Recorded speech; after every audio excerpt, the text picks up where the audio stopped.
Summary: Naruto had a job before he joined Ninja Academy. He was the apprentice to the only blacksmith in Konoha. As a blacksmith to a village of both civilian and shinobi standards, Naruto had to know a bit more than metalworking. One day, while testing a hunting tool he'd built when he was bored, Naruto caught something that wasn't the hunt he was aiming for.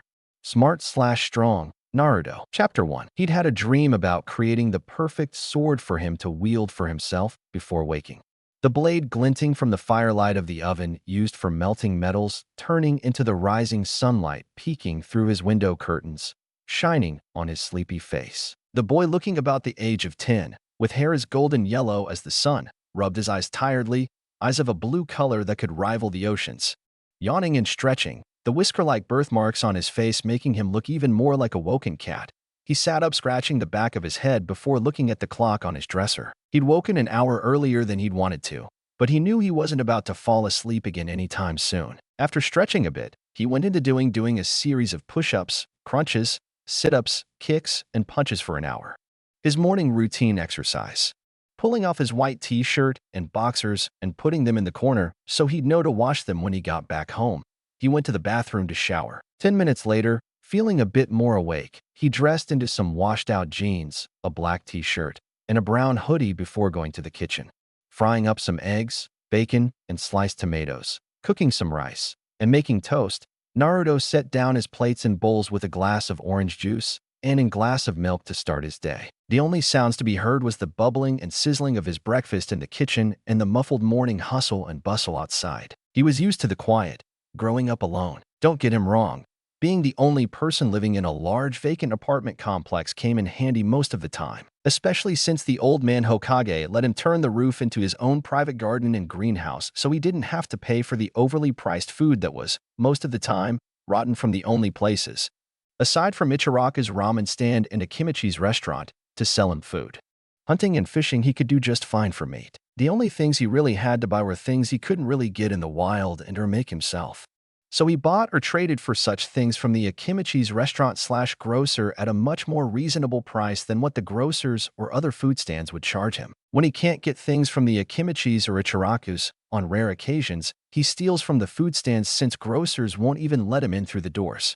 Old man Hokage even gave him permission to do so and told him to think of it as stealth training. After a couple of villagers tried and failed to convince the blonde that all the cool ninjas wear orange, when he was younger, the clothes on Naruto's back and in his closet and dresser were given to him from Old Man Hokage.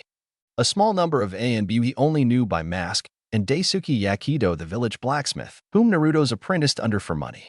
Well, while being a blacksmith was the young blonde's job, it was more like a hobby for him.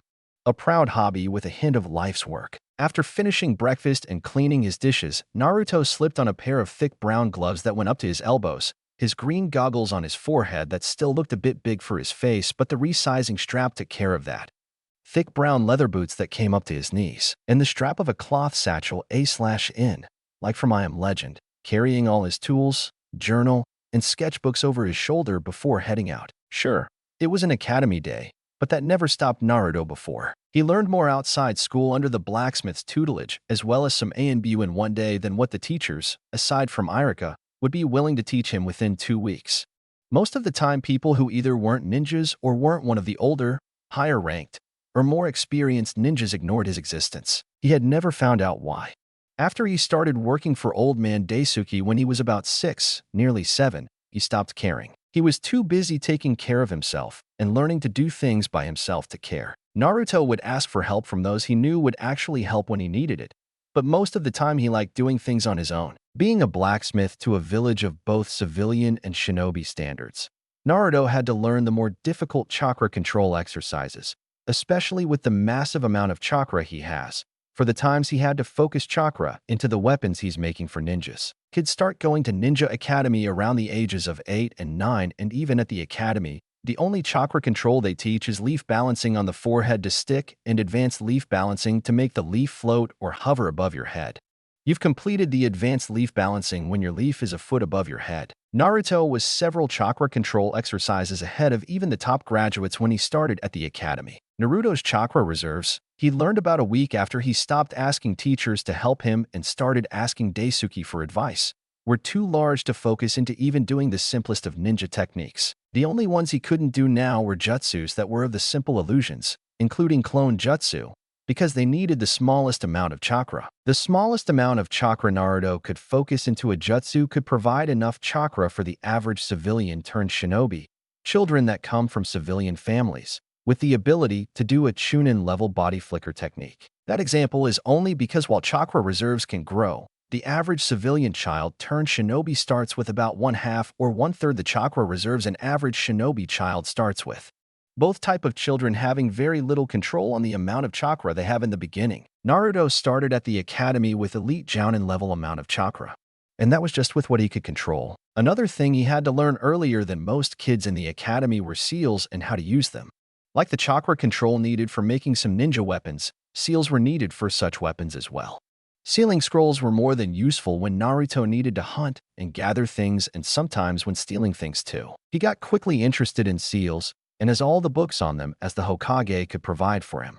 Seals came as easy as breathing for Naruto. When Naruto first asked for a book on seals from the village leader, the old man couldn't help smiling and handed him a beginner's guide to sealing with a spiral on the spine like the spiral in the middle of the Leaf Village symbol. "That book is your birthright," the old Fire Shadow had said with a smile. "That, as well as nearly all the books I have on Fuinjutsu, art of sealing, was from your mother and her home village of Whirlpool. The other books are in a scroll I have ready to give you when you finish that book and have learned all you need to of the basics. Just remember, Naruto, you can learn a lot from just the basics by themselves." He was right, of course, but that didn't stop Naruto from taking the scroll a month and a half later when he'd memorized the beginner's manual and had successfully used the basic seals the book provided him with. Now, back to where the old man mentioned Naruto's mother. Naruto knew all there was to know about his mother, including how she was one of the sole survivors of Whirlpool Village, and how close ties Whirlpool had with the Leaf due to the Uzumaki clan and Senju clan being distant relatives. Naruto's father, on the other hand, was another story entirely. Sure, Naruto wasn't told anything about his father, but when he was 5, he had confirmed privately with the old Fire Shadow he knew by pointing at the 4th Hokage's picture in the Hokage's office stating, "How can no one know who my father is? I look just like him for Kami's sake." But he knew he had to keep it a secret for the very reasons he was not told directly in the first place. Protection. Naruto wants to be strong enough to protect himself. He likes being a blacksmith. Sure, he'd always dreamed of being Hokage, and he still does from time to time, but becoming Hokage isn't his only goal anymore. It was just one of the things at the top of the ladder he needed to climb to reach the top. He was going to become a seal master, an elite through hard work and determination. He was going to prove he was not someone the villagers or kids in the academy could push around and ignore any longer. He was an artist with metal. He was an inventor. He was creative, and he was going to put his creativity to good use. He was going to be a ninja and graduate as Rookie of the Year no matter what the teachers, aside from Irika, were going to do to try and stop him. He'd be a great ninja, but he was first and foremost a blacksmith. He'd walk through the village to the blacksmith workshop looking through his seal sketchbook over a seal he'd made himself but hadn't tested. This seal was to work like the ones made for sealing scrolls, only the thing sealed is a jutsu. It would work well for traps. He'd already created a minor and less effective seal similar, only instead of a jutsu, it was a sealed paint bomb. With all the paint explosion but no traceable evidence of the paint bomb ever being in place, seeing as the seal disappears as soon as it is released. Sure, he hadn't cared what the villagers thought about him in years, but that didn't mean he'd truly quit with the pranks. They were great for trap setting practice. Best part, no one could prove it was him. The last outrageous prank he pulled, before he went to only pranking those who deserved it, was the time he graffitied the Hokage monument in broad daylight soon after his 5th birthday. Naruto stopped his musing when he noticed he was already in front of the workshop when he saw the sign to Yakido's weapons shop. Putting away his sketchbook to study again later, he walked into the workshop. "Hey, Daisuke, you in here?" he called. "Naruto? You're nearly an hour early." A strong, elderly, but slightly rough-sounding voice answered. "I woke up an hour early and figure, what the hell? I'll come into work early. It's better than the academy, that's for sure." "Where are you?" Naruto asked, making his way through the shop. "I'm out back testing some of the weapons," Daisuke called back. Naruto smiled with a nod and gave a half-hearted roll of his eyes. Shoulda known. He mutters to himself. Naruto hurried through the workshop just in time to see the blade of a black sickle with chain hit one of the 5 targets standing grounded across the yard under 5 other smaller targets hanging on a wire. The thrower holding the other end of the chain being an elderly man with half-inch short white hair and an equally short white beard with circular glasses, in a long-sleeved tea-green haori and faded brown trousers, a left brown boot, and a slightly squeaky springed and hinged metal replacement foot for the right one he'd lost. Decades ago, people would say Daisuke Yakido was one of the top ninja with samurai sword skill out there. What most people didn't get was that hadn't changed in the least when he'd lost his foot. He fought with the best of them, against the best of them, and he'd lost his leg when he, like several of the more noble shinobi around, fought for the life of a friend rather than the sake of succeeding a mission. While the wiser and more experienced half of the shinobi council knew that even without his foot he was still in his prime, the less experienced and logic beats hope and possibilities minded shinobi half along with the civilian half of the council voted that it was time Daisuke retire his shinobi status at the age of 32. He'd even build himself a new foot to show them it didn't matter. But those on the council who'd voted against him wouldn't budge. So Daisuke made a career in his skill of weapon making and became a blacksmith. Naruto whistled appreciatively as Daisuke gave a yank on the chain to release the sickle from the target and reeled it back towards him with the chain. That sickle with chain ordered or pleasure project? Pleasure. Daisuke said with a big and proud smile as he made his way over to the targets to retrieve the other end of his work. Speaking of pleasure projects, what was it you wanted to show me when you were working with that extra long roped 6-weight bolo weapon? I put it in the shed. Naruto said, making his way to the far right side of the yard to a large gray barn Daisuke used as a weapons material shed. In the what used to be a barn was where Daisuke and Naruto kept all the materials for weapon making, whether it be metal, special materials to make metal, wood, or really as much of anything that could be made into a weapon in store. Unless offered an idea or asked if it could be provided, no one aside from Daisuke and Naruto knew what kind of materials were in the shed. Not even Daisuke's granddaughter Tenten. Unlocking and unsealing the shed doors of the traps and such set up to keep any unwanted guests out and more, Naruto led Daisuke to a corner with something kept covered by a large cloth and uncovered it, revealing a wooden cannon-type looking thing with 2 wheels and 2 wooden legs also to be used as handles. But there was no flare to light or hole to shoot a cannonball. Now keep in mind, I only made this because I was bored, Naruto said honestly, though the mechanisms for this could be used for other things. What is it? Daisuke asked with a raised eyebrow. A bola launcher. Here, I'll show you, Naruto said, picking up the legs and rolling it out to the yard to face the far left side of the yard and the line of 10 human-shaped dummy targets. I mostly came up with this for those hunting a bigger catch. The launcher works a little like a large crossbow tipped on its side, only there are 2 working together to launch one big arrow, or, in this case, bola. See, with a bola you have to spin it so you can throw it to capture the target. The faster you spin and the harder you throw it, the quicker the catch and more of a tangle the catch will be in. With the launcher I built, all you have to do is aim and fire and you got it. I haven't really tested it though. Well, test it on the dummies, and later after work today, you can test it hunting, Daisuke encouraged. Naruto gave a nod before opening up the launcher and pulling up and back and folded out into place a slightly long cylinder with a ring to look through on top between 2 halves of a large crossbow pointing up, and aimed the launcher at one of the 2 middle dummies staked deeply in the ground. Narrowing his eyes slightly, Naruto pulled the trigger and the bola flew fast and hard at the dummy, wrapping around it several times, and having hit it so hard, the dummy was tipped a few inches backwards, giving a loud bark of a laugh and a congratulatory clap on Naruto's shoulder. Good job. Now put it to the side and let's get to work. We got another order of shuriken and kunai for the academy. Starters or graduates? Naruto questioned as he folded the launcher back up. Starters. The bronze is already in the shop. Heading into the shop and putting on their welding aprons, then setting up their tools, the 2 got to work. Bronze was a more breakable and heavier metal, so it was made for the younger students in the academy for training. Iron for older, as it was lighter and more durable. That wasn't to say that Daisuke and Naruto did this because they believed the material of the weapon defined the skill or class of the weapon's wielder. It was just how the academy ordered it. They figured it was better though, seeing as having the younger students train with heavier shuriken and kunai would be improving their strength and aim without the students even realizing it. Melting down the bronze, putting it into the shuriken and kunai-shaped molds, cooling their creations off, and sharpening the edges was an easy task for them. Daisuke told Naruto not to worry about the delivery since he'd do it himself when they were done for the day, and the classes would be long over. After finishing with the Academy's order and setting them aside in their box sets, Daisuke went to open the weapons shop and Naruto went to fixing a couple weapons sent to the shop to be fixed. This one blade, iron, thin, simple. A GN sword with a black leather-bound handle and four-sided pyramid-shaped tang, used for slicing, and by one with more of a speed advantage rather than strength, would have cried if it had a consciousness. The owner of this blade did not take care of it very well, and Naruto wasn't judging this just by how the once straight blade was bent nearly into a bow, like a ribbon bow, lengthwise and folded in several places widthwise, but by how the blade was dull, dinged, dented, and the shine had long since faded. Naruto felt the urge to cuss out the wielder rising. He mentally stomped it down so he could be clear-headed enough to fix the blade. If not for the customer, then to at least make himself feel better.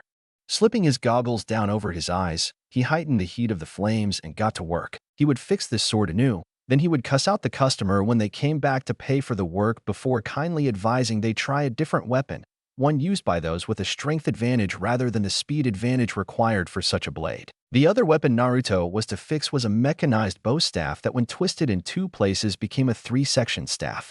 This weapon was well taken care of. The bronze-colored steel outside was well shined and polished. The gold molding of a mythical fire bird, the phoenix, in flight and in flames on either end of the staff shimmered in the fire's light.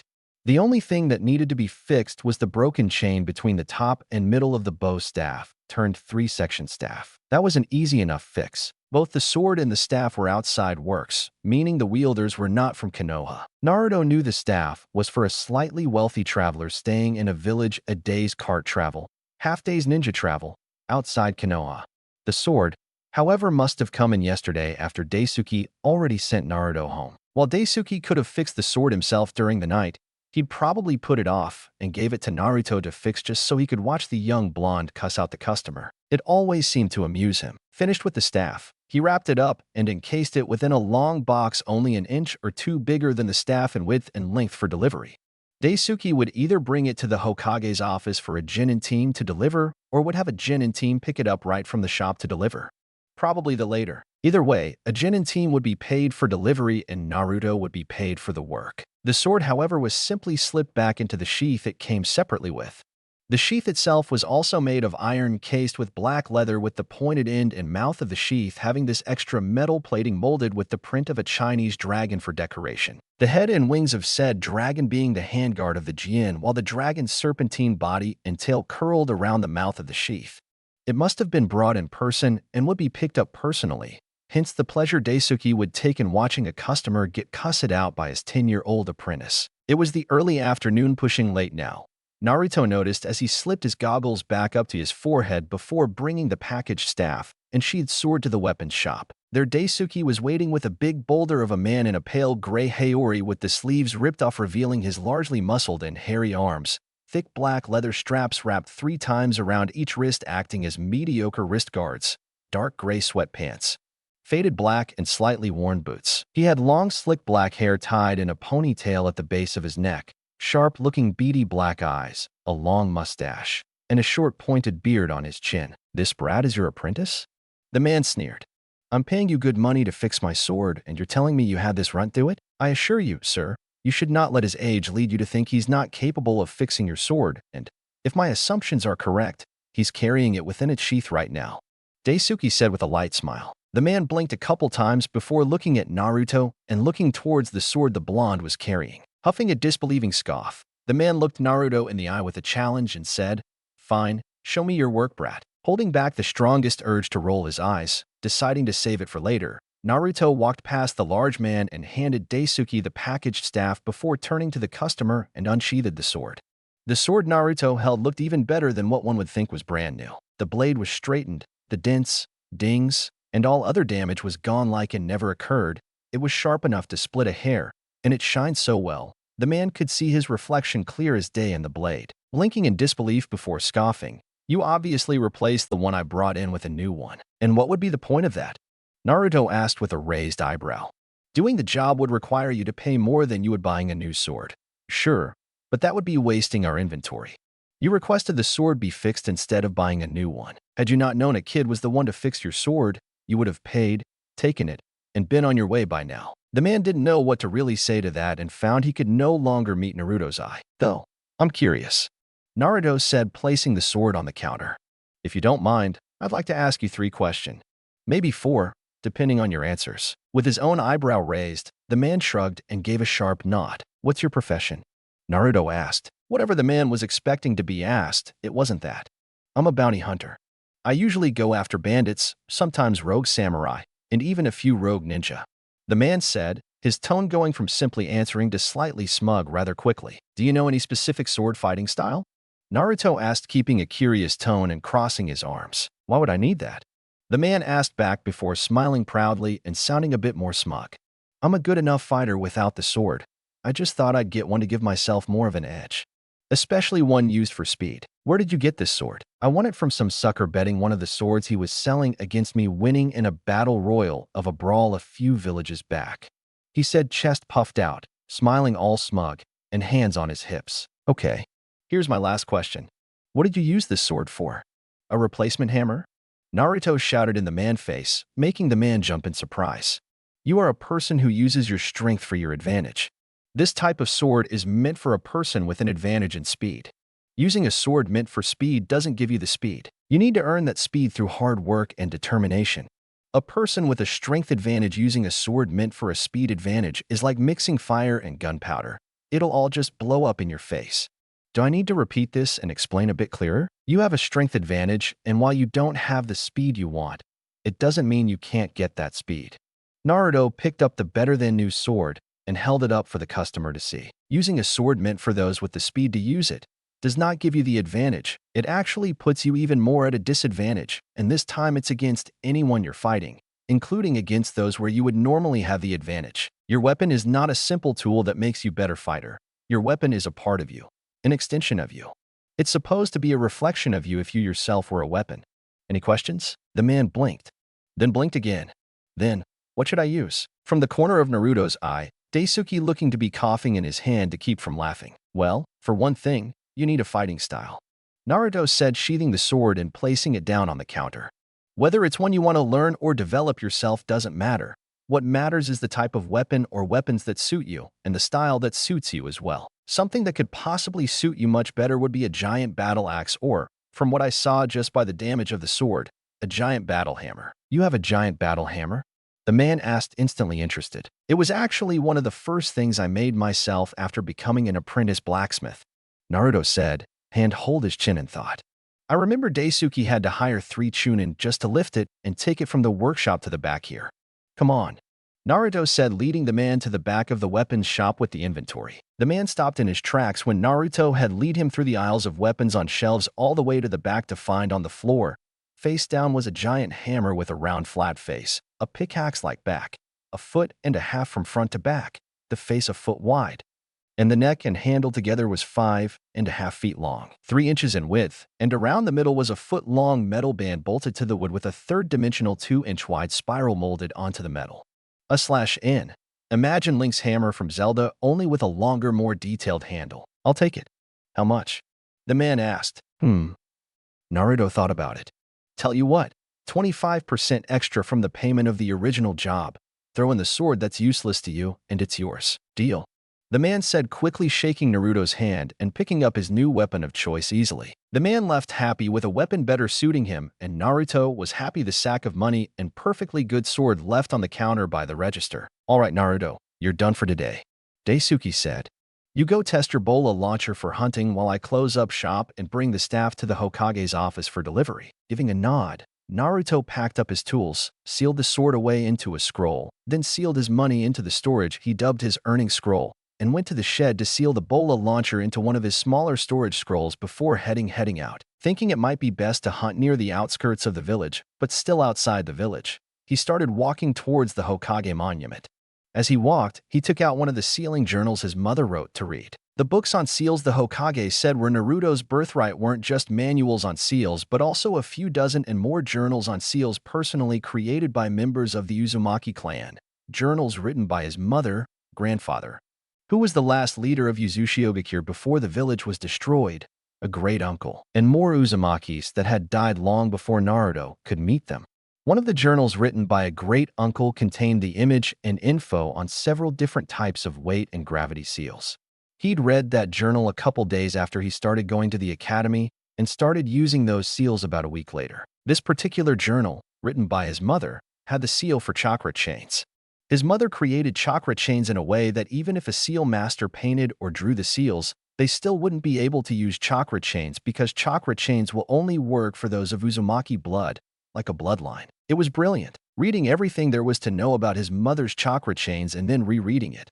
Naruto didn't have that hard a time ignoring the sneers and scowls he was getting from several villagers just for walking by. He was too used to it to care, and, as mentioned, he hadn't cared what they thought or how they saw him for a long time. All that mattered was how he saw himself, and he liked himself. Case closed. Both feeling and hearing his stomach beginning to rumble having skipped lunch through work, even with all the times Daisuke tried to make him take a break to eat. He figured it was a good thing he was going hunting anyway. But he stopped by his house to get his fishing net anyway because whether or not he caught something filling, and he was sure he would, he'd probably still be hungry. He put his book away as he made his way up into the mountains of the Hokage Monument, focusing his chakra to his hands and feet for the climb. Soon he made it far enough into the forest-covered part of the mountains to go hunting without there being any chance of him running into another human being. Wandering a little further in where the trees thickened and there were bushes for cover, Naruto unsealed his bola launcher and quietly started rolling it along. Finding a good enough place to hide for hunting, he unfolds the launcher and scans the area for something good he could catch. It wasn't long until he found a couple of large boars snacking on some wild cabbage several yards in front of him. All right, 2 for 1. Naruto said to himself quietly with a smile as he took aim. Just when he was about to pull the trigger, some big black blur flew in at his targets. What the dash? Naruto jolted in surprise and accidentally pulled the trigger of his bola launcher, aim only slightly thrown off. The long-roped 6-weight bola flew and hit whatever tried to catch the same boars he was trying to catch. Try being the key word, seeing as the same 2 boars ran for the hills squealing. Naruto sighed at the loss before raising an eyebrow in the direction he heard the roaring and hiss-like screeches he'd heard when whatever he'd actually caught was hit with the bola. He could also hear the heavy sound of struggling and wood breaking.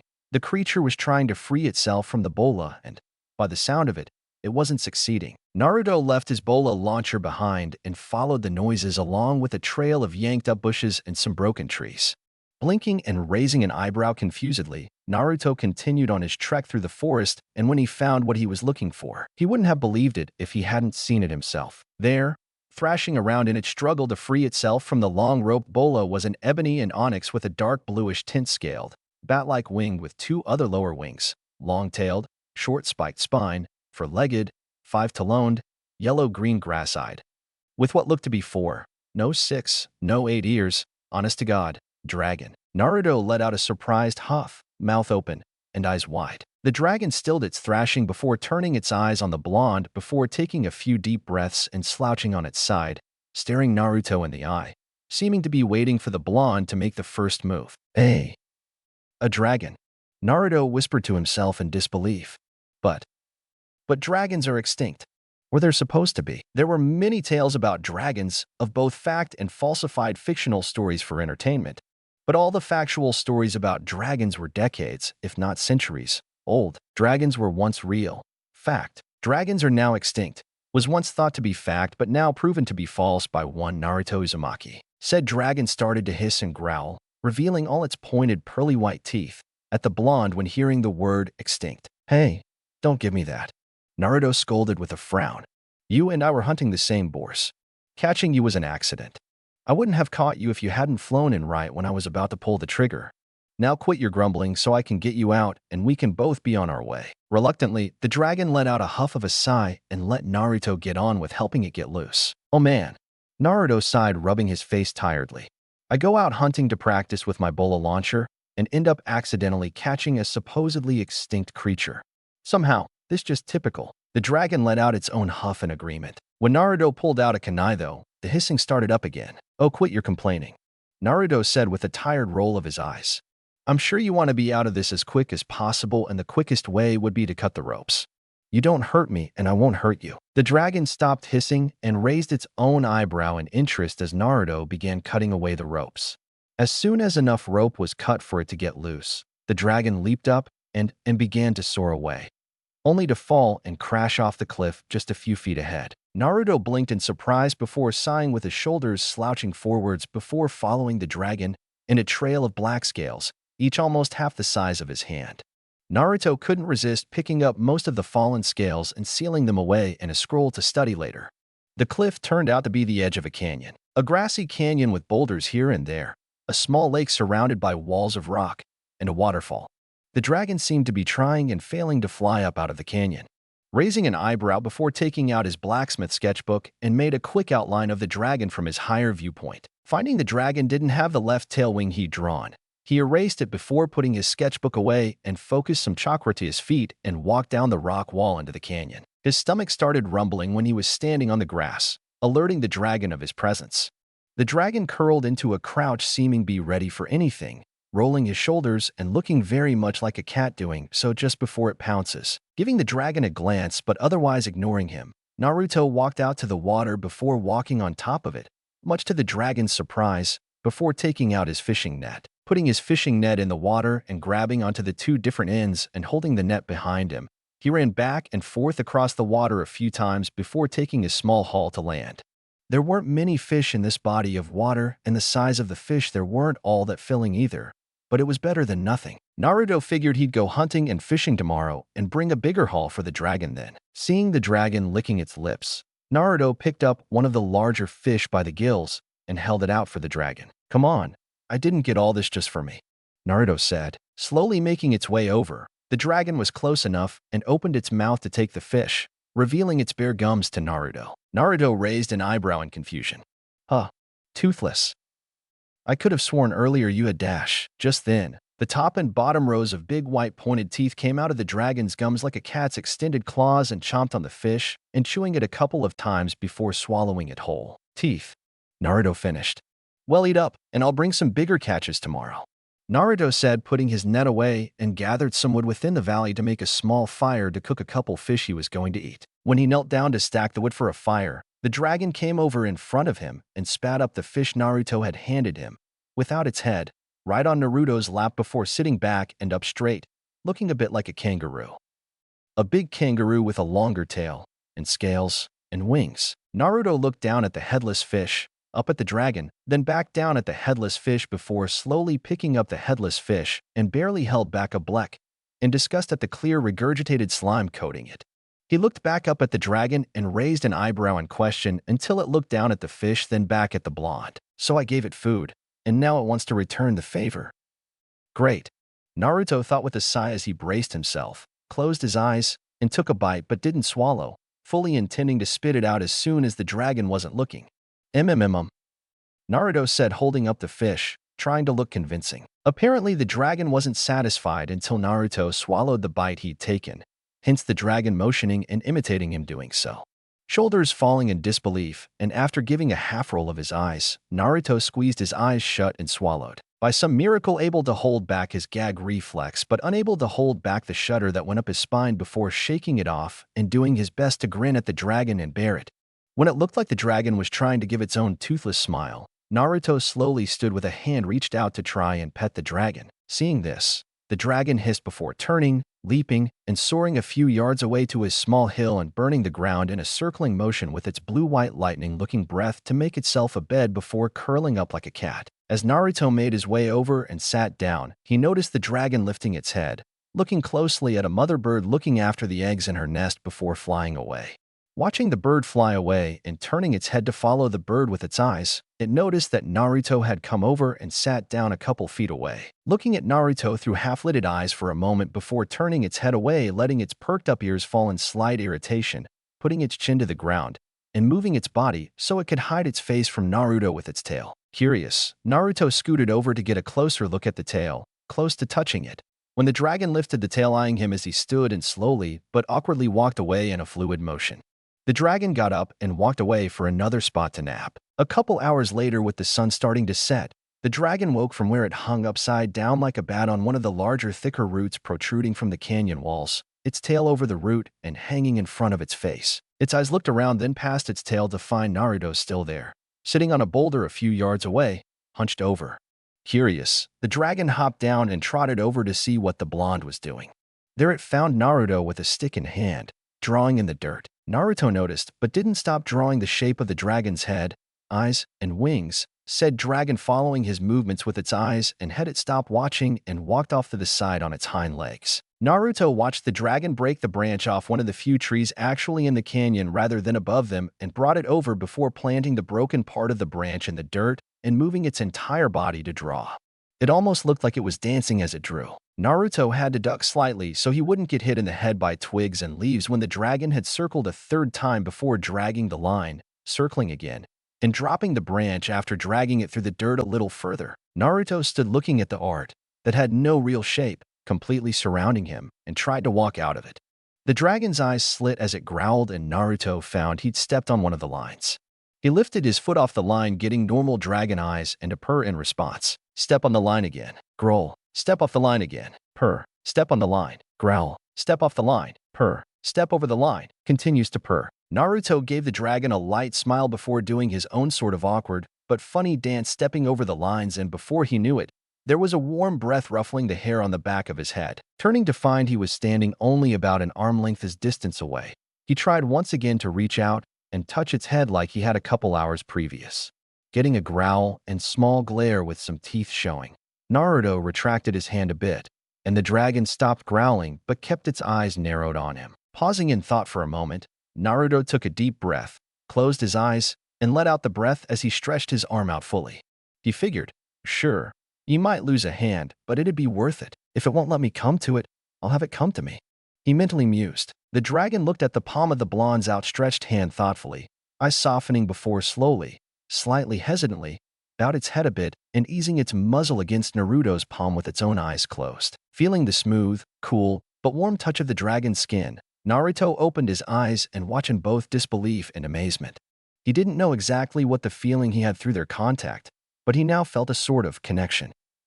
A bond with the dragon. The dragon's eyes opened as well, nose twitching and wiggling a bit as it moved away, and shook its head with a bit of a scowl before leaping and soaring away from the blonde. It was just a glimpse, but Naruto had seen the look in its eye. He had felt the connection as well. Chapter 2. The sun had fully set and Naruto had found his forgotten bola launcher and sealed it back into a scroll before walking down the mountain's path and climbing back down into the village. He couldn't stop thinking about Toothless, as he had mentally started calling the dragon without realizing it until it was too late, and their connection. Not only the strange connection, but he couldn't stop thinking about the dragon's soaring and leaping patterns. There was something off about it. He felt there was something he was missing, something obvious. He was currently looking over the outline sketch he'd drawn of Toothless' body shape. Whatever the problem was, it was staring him right in the face, yet he still couldn't see it. He'd been so lost in thought, he hadn't noticed he'd walked in the direction of the workshop rather than to his apartment. Maybe some metal working would clear his head a bit. Keeping his sketchbook open in hand, he knocked on the door of the weapons shop.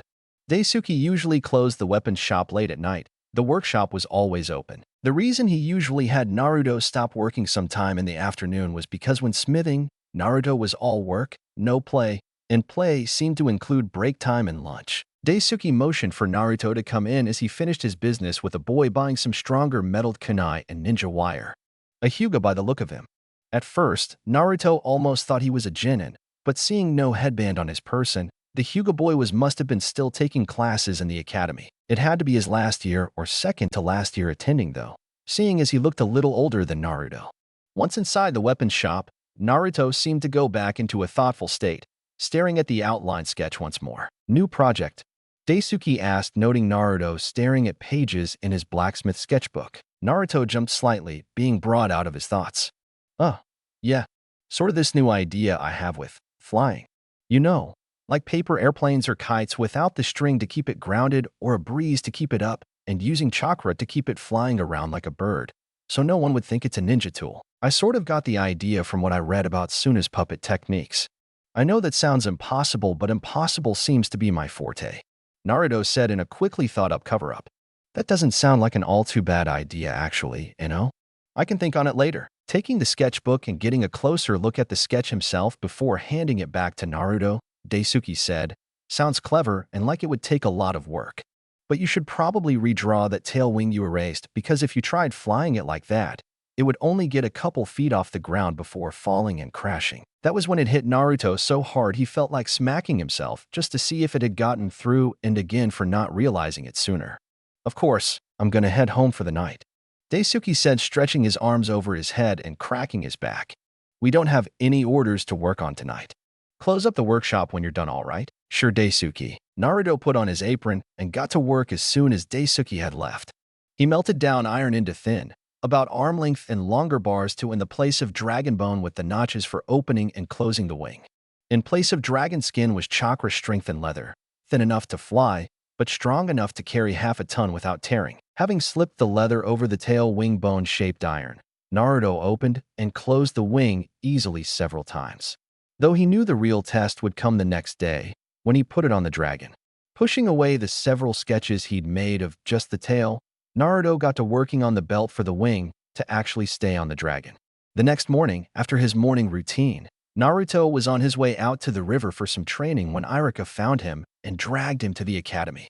The blonde didn't have to worry about Daisuke wondering where he was. The old blacksmith knew when he wasn't at work he must be at the academy. Otherwise, the blonde would have told him he wouldn't be in the shop ahead of time, and that didn't really happen often. Today was a test day on Konoha's history, to name the countries Konoha is allied with and why. And, as a bonus, the students had to write an essay on what they learned outside the academy that would be useful to ninjas. Irika was testing them, Mizuki was out sick, and the other co-instructors Irika was usually paired with were either on a mission or already teaching another class. So, today, it seems Naruto doesn't have to worry about an unfair grade. Not that he really cared anyway. While he was determined to become Rookie of the Year when he graduates, Naruto knew academy grades meant absolutely nothing when risking your life going on real missions as a full-fledged ninja. Naruto wrote a 3-part essay on chakra control, seals, and metalworking.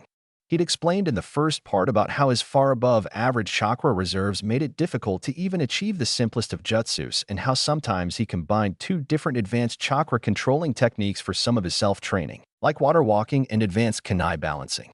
For the second part of the essay, he wrote about a simple storage scroll and how it could be modified so that it could carry 4 to 5 times more than what it's originally meant to carry. Naruto even drew the modified seal on the essay and sealed 5 paper shurikens when the original seal, due to the seal being the size of a 10-yen coin, would only hold 1. Of course, he had focused chakra into his pencil drawing it so it could work because he wasn't about to waste perfectly good sealing ink on a stupid test. For the last part of his essay, Naruto wrote how it was good to know your metals with weapons so you're not caught off guard when the blade of a ninja fighting with a bronze sword is cut in half by the blade of a ninja with an iron sword, even when focusing chakra into the blades. After passing in his test and essay, Naruto was told to go back to his seat and that he could do whatever he wanted for the rest of class time, so long as he was quiet for the other students to finish their work. Naruto shrugged and went back to his seat, opening his mother's journal on seals to read more about the chakra chains. Naruto found that all he'd have to do is paint the seals on the palms of his hands and pads of his feet, and once he focused chakra into them, that was it, and that even if the seals were washed off afterwards, the chakra chain ability was permanent. Reading more, he also found that as long as it was on a solid surface, wherever his palms and feet touched after focusing his chakra, he could will the chains to shoot from. So the only real weakness the chakra chains had was that even though he could walk on water, he wouldn't be able to will the chains from the water or out of thin air. If need be, in that kind of situation, he'd have to improvise. Irika was surprised when grading Naruto's paper. All the answers were right, and the essay he'd written was very informative. Naruto couldn't have cheated because none of his students knew any chakra control exercises other than leaf balancing and advanced leaf balancing, and, supposedly, none had successfully executed either exercise yet. The Jounin teachers they would get after graduation would be teaching them the other ways of chakra control. The seal the blonde had drawn with a pencil instead of sealing ink actually worked, and Irika wasn't exactly sure how the blonde knew what he did about metals. All that, and Naruto was one of the first few to pass in his test. After everyone had passed in their tests and essays, for those that even bothered to write an essay, which were 6 out of the 48 students he had, including Naruto, Irika decided to take a review of what the students knew. Mainly Naruto out of curiosity, that wasn't on the test. Who can tell me what became of the Senju clan? Irika asked the class. We all know about the Uchiha clan, since Sasuke is right here, but where are the Senjus? Anyone? Seeing his students from one to another with a shrug or shake of the head, he looked over to Naruto, who was looking at Iruka with interest now rather than looking out the window in boredom like usual. Naruto, what about you? Naruto stood as most of the class snickered, thinking he was being picked on. Shikamaru and Choji were the only ones looking at the blonde with interest. The last living member of the Senju clan is Lady Tsunade Senju. Naruto answered, gaining silence of the classroom and smiles from his two friends. Very good, and what can you tell me about her? Iruka asked curiously. She's one of the Sannin, having gained that title from Hanzo the Salamander of Amigakure with her two teammates during the Second Shinobi World War. Naruto answered. She's a legend in her own right, not simply because she's a Senju, but with her achievements for being the most skilled medic-nin in shinobi history, and for literally being the physically strongest ninja in history as well. Not the strongest woman, but the strongest shinobi. She and her teammates were also the students of Old Man Sandame. Very good, Iruka said with a proud smile. Naruto ignored the surprised, shocked, and disbelieving stares he was getting from all but three of his classmates as he sat down. Shikamaru and Choji were smiling knowingly, and Sasuke Uchiha had an eyebrow raised towards the blonde. It was lunchtime now, and just when Naruto was about to leave with Shikamaru and Choji, Iruka called him back to talk. Let me guess, Naruto said to the Chunin once they were alone. You graded my test, realized I hadn't cheated at least on my essay, and with my answer about Tsunade Senju during class, you realized I hadn't cheated on the test either. So now you're wondering why my grades tanked before. Blinking in surprise, Iruka nodded. Let me ask you this then. When was the last time you were the one grading my papers, or at least the pile of papers with my paper in it, seeing as you and Mizuki, or whoever you're working with at the time, split the work? Or when was the last time you actually saw me doing the physical classwork outside with the rest of the class when I wasn't sent back to the classroom because apparently Naruto was causing trouble? Naruto asked, mimicking the voice of the other Chunins Iruka was paired up with for teaching when he wasn't on a mission. Iruka blinked again thoughtfully and actually couldn't remember a time where he was personally grading Naruto's papers or Naruto's participation in practice and physical lessons with the class when he wasn't skipping. I don't tank my grades because I want to. My grades are tanked whenever you're not the one grading them, Naruto said honestly.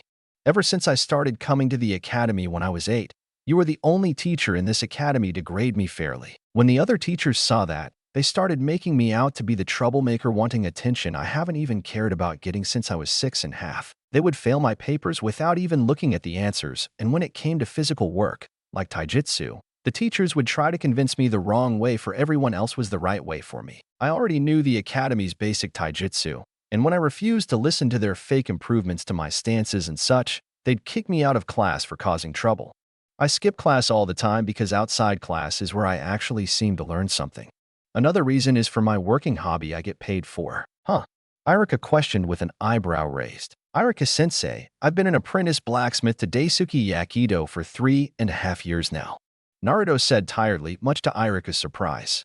I've made a little over half of the weapons this academy has been ordering from the weapons shop since becoming a blacksmith. Heck, the first set of kunai and shuriken this academy provided for me was my own work.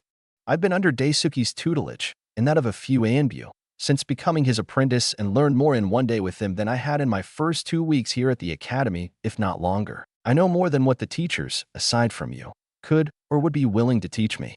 That's why I'm skipping all the time. I'd rather be doing something I love and getting paid for it than coming here only to get kicked out of lessons I already know. I'd already tried talking to Old Man Hokage about it, but the civilian half of the Konoha Council is in charge of the academy, and while they are not in charge of the students that go here, they are in charge of hiring and firing the teachers in charge here. And they're not about to let the village scapegoat quit the academy for self-study. I've tried that already. With that, Naruto left for lunch with Shikamaru and Choji, leaving Iruka in thought for a moment before the Chunin hurried to the Hokage's office. So what was that about Naruto? Choji asked, munching on a rice ball. Iruka thought about my past schooling logically after finally grading one of my papers for himself after the 2½ years we've been going here. Naruto answered, taking a bite of his own rice ball. About time, troublesome teachers, Shikamaru said before yawning. Tell me about it, Naruto said with a nod. Naruto and Shikamaru have been friends since sometime in the second week they started at the academy. Naruto, Shikamaru, and Choji all became friends about 3 or 4 days after that. Naruto and Shikamaru's friendship started when they both fell asleep during class and had to spend detention together. Being bored in detention and unable to fall asleep again, Shikamaru asked Naruto if he wanted to play shogi. Feeling as bored as the brunette and having contemplating skipping the detention altogether, Naruto agreed. As they played, the two of them sitting atop a desk facing each other, they got to talking. Shikamaru told about the plan he had for his life all the way to retirement and dying of old age unless something happens in the future to change something in his plans. Naruto said he had a good plan, but told him he should think of other outcomes seeing as no one can know what life will throw at them at any and every given time. Shikamaru, having thought about it after a moment, agreed.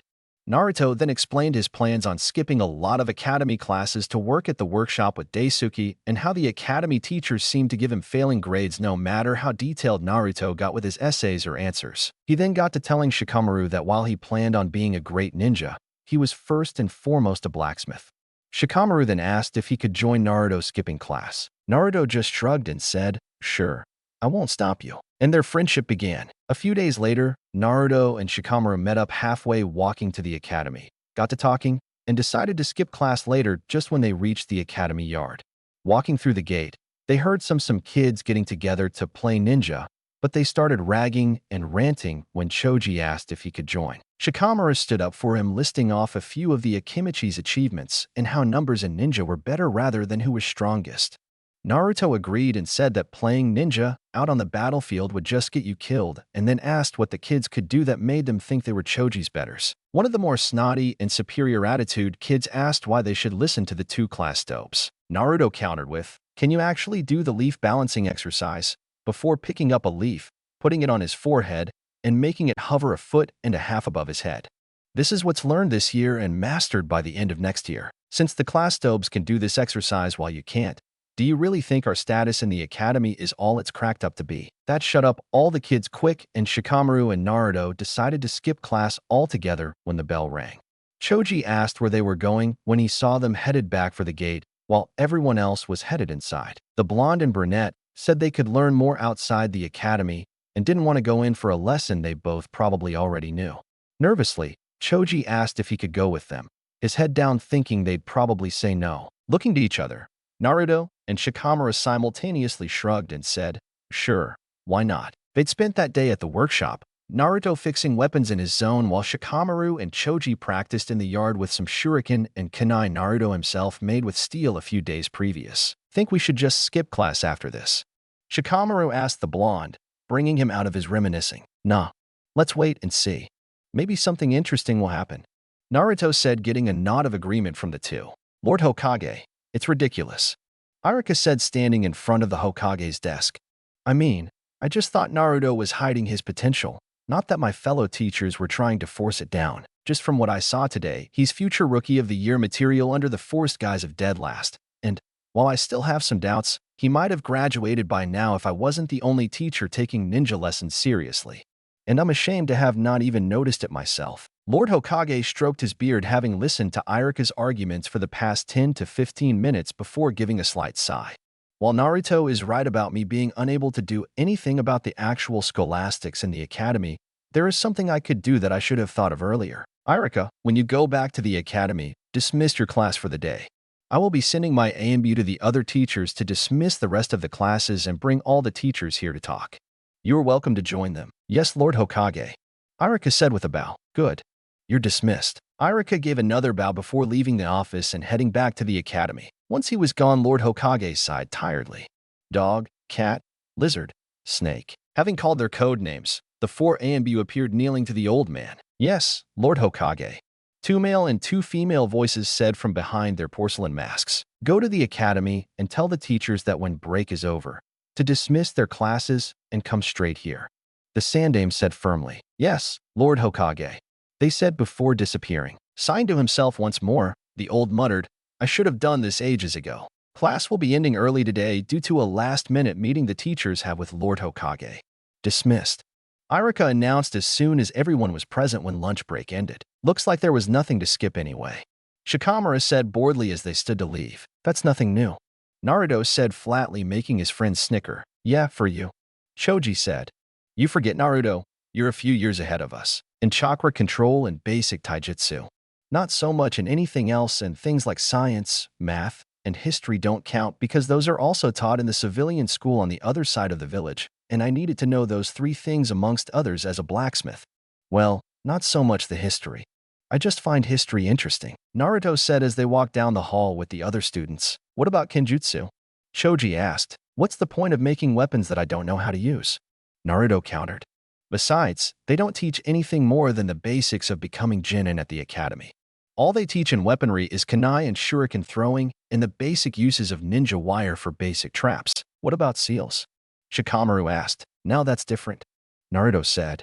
One of the goals I have is to become a seal master. Compared to what I'm learning to do with seals, even the more skilled shinobi in the village know only the basics taught in the academy, if not a little more than that. To be a seal master, I have to know several different dozen things in many different professions. That's kind of where I also learned about Tsunade Senju when I was reading up on the physical body for the seals that have to do with such. There's a seal for nearly everything out there, and to become a seal master, I have to learn all of that and more. Or at least about them.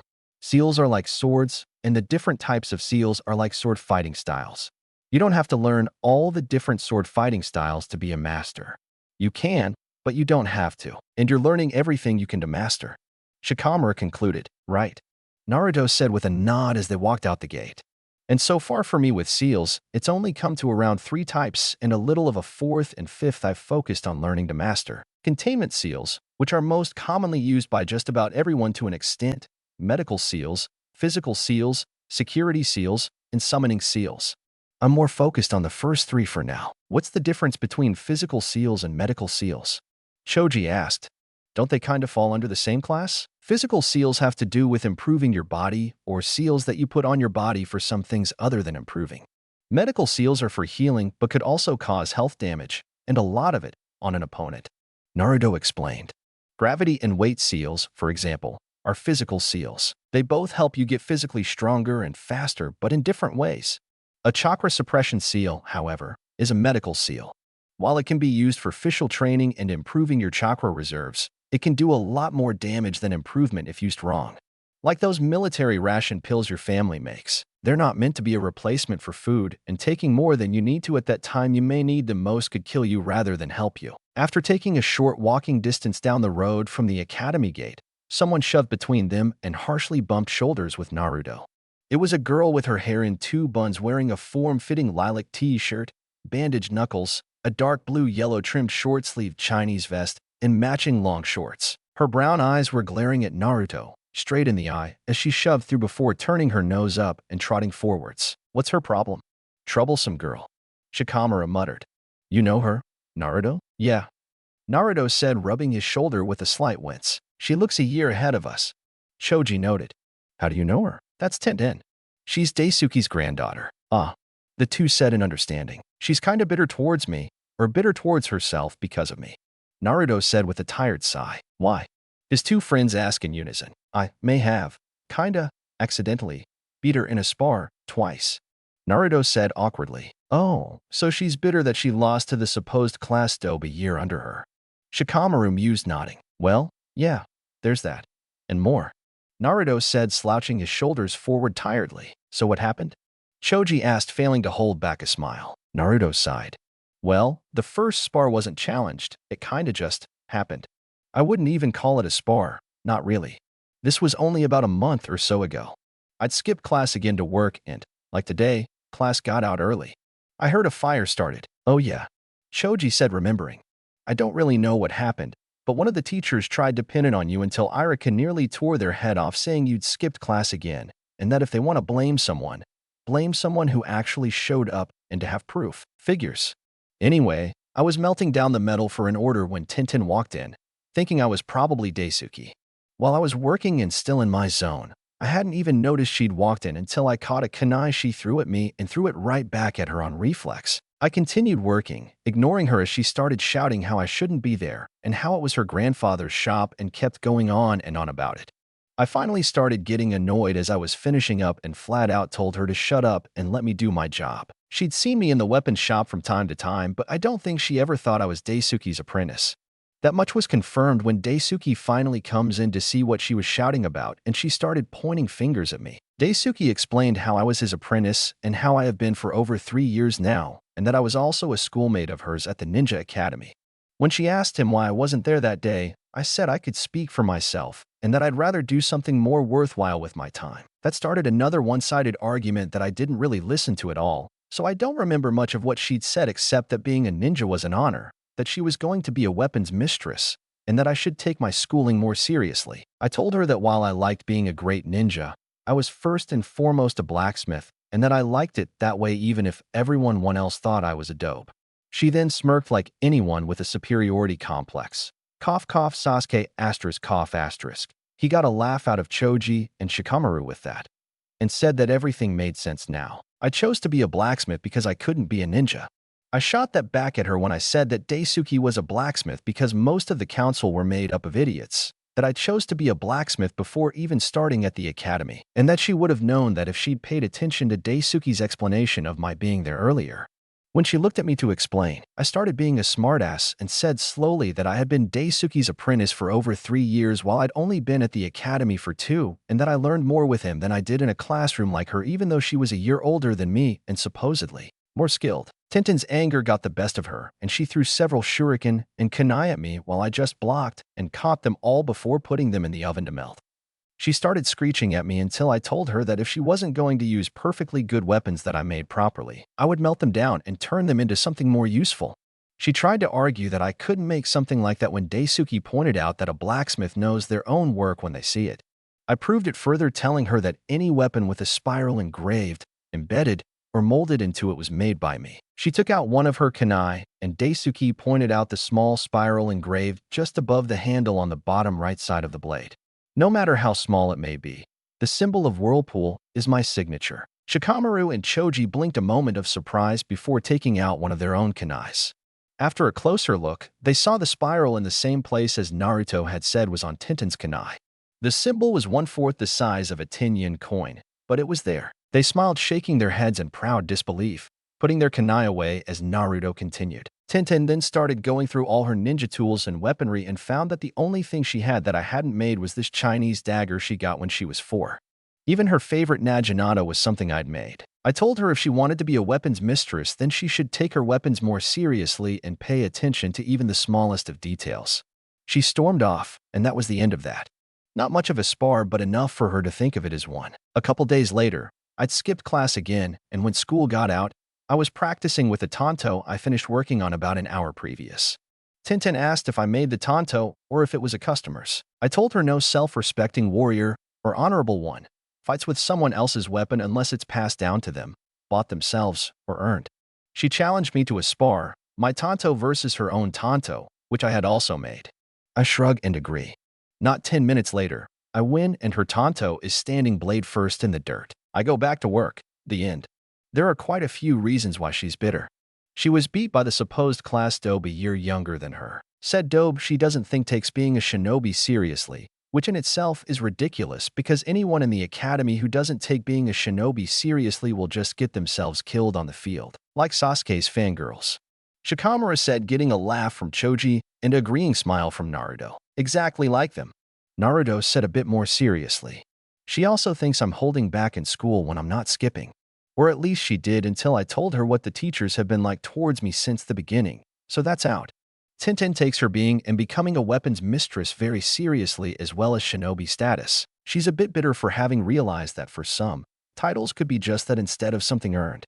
Like the dope status the three of us seem to have because of teachers who don't pay attention to detail and students who are even more so. Yeah, so you guys coming over to the restaurant for dinner tonight? I could go for another lunch right about now.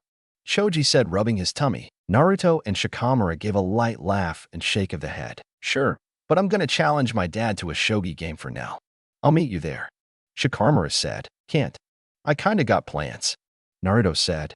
Maybe tomorrow though. Okay, see you guys later. Bye. Shikamaru said with a yawn. Later Choji. And the three parted ways. Meanwhile, the Sandame stood at his desk looking among his chunin in charge at the academy with much disappointment. For such supposedly grown men and women to stoop to such low and childish actions, he could only shake his head and sigh. There is something that all of you have been doing in the academy, and I let it go on thinking maybe things would change, and you would see for yourselves that what you're doing is wrong. I was wrong to think so. Your actions have been disgraceful. The Hokage said to the chunin teachers who could only look at one another in question. Irika was looking at the ground in guilt for not seeing it sooner. You are all Chunin. You earned your place as Chunin and are hired to teach the next few generations, and instead you teach while showing favoritism and heavy prejudice towards students. Two more popular cases being Sasuke Uchiha and Naruto Uzumaki. Several Chunin started shouting an argument at the same time. Silence. The Sandaime ordered with a heavy killing intent swarming the room, making the protests come to an abrupt end. Towards Sasuke Uchiha, I have found that several of you don't bother correcting him where he's wrong and overly praising him over the littlest of things, and by doing so, you are hindering his learning and increasing the possibilities of him getting killed for stupid and arrogant actions he may make on the field on his first higher-ranked missions. Such actions can only be holding you responsible if his Jounin teacher will be unable to fix it. If this continues, then by the time Mr. Uchiha graduates from the academy, he will think everything he does is right even if it jeopardizes a treaty we have causes the next war. The teachers paled white at the thought of both the Uchiha getting killed because of them or him causing the next war because of their favorite teachings. War could start over the slightest of insults after all. And then there's the situation with Naruto. It's not only disgraceful, it's ridiculous. You fail him without even looking at his answers on paper, and whenever he shows initiative, you kick him out of class. I know you think that by hindering Naruto's teaching, you're hindering any damage the nine-tailed fox will have on the village as it regrows. But let me make something perfectly clear. Naruto is not the Kyuubi. If he was, I assure you, he would have destroyed the village ages ago for the ignorance and vindictive childishness the civilians and you have shown towards him. The fourth Hokage did not choose Naruto for sealing Kyuubi to be a scapegoat. He wanted the boy to be seen as a hero for keeping it at bay without even knowing it. That was his dying wish, and I can bet he's turning in his grave with each passing day. He sees the village not only ignoring that request, but dragging it through the mud. When you do anything hindering Naruto, you are not hindering the Kyuubi of anything. You're hindering an innocent young adolescent with the potential to be the greatest shinobi to walk in the Leaf Village. When you seal a kunai into a storage scroll and cut the storage scroll in half, the kunai is released and unharmed.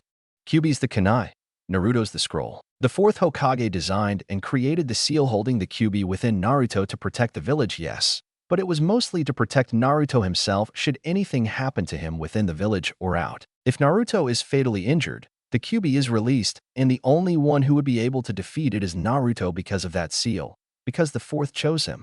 Would you expect someone scorned by their own village their entire life to protect it from the very thing his village feared the most? Most likely not. But Naruto would. He is far more honorable than most people, much less those who are ninja, and all of you apparently combined, forcing him under the guise of class dope. Can any one of you say for sure that anything you were supposedly teaching the academy students was actually learned? In all my life, with all I've seen, have I never stood in front of the most disgraceful acting shinobi. If it is to continue, consider all of you hereby suspended from the ranks until further notice, and the academy closed until I actually have teachers working there.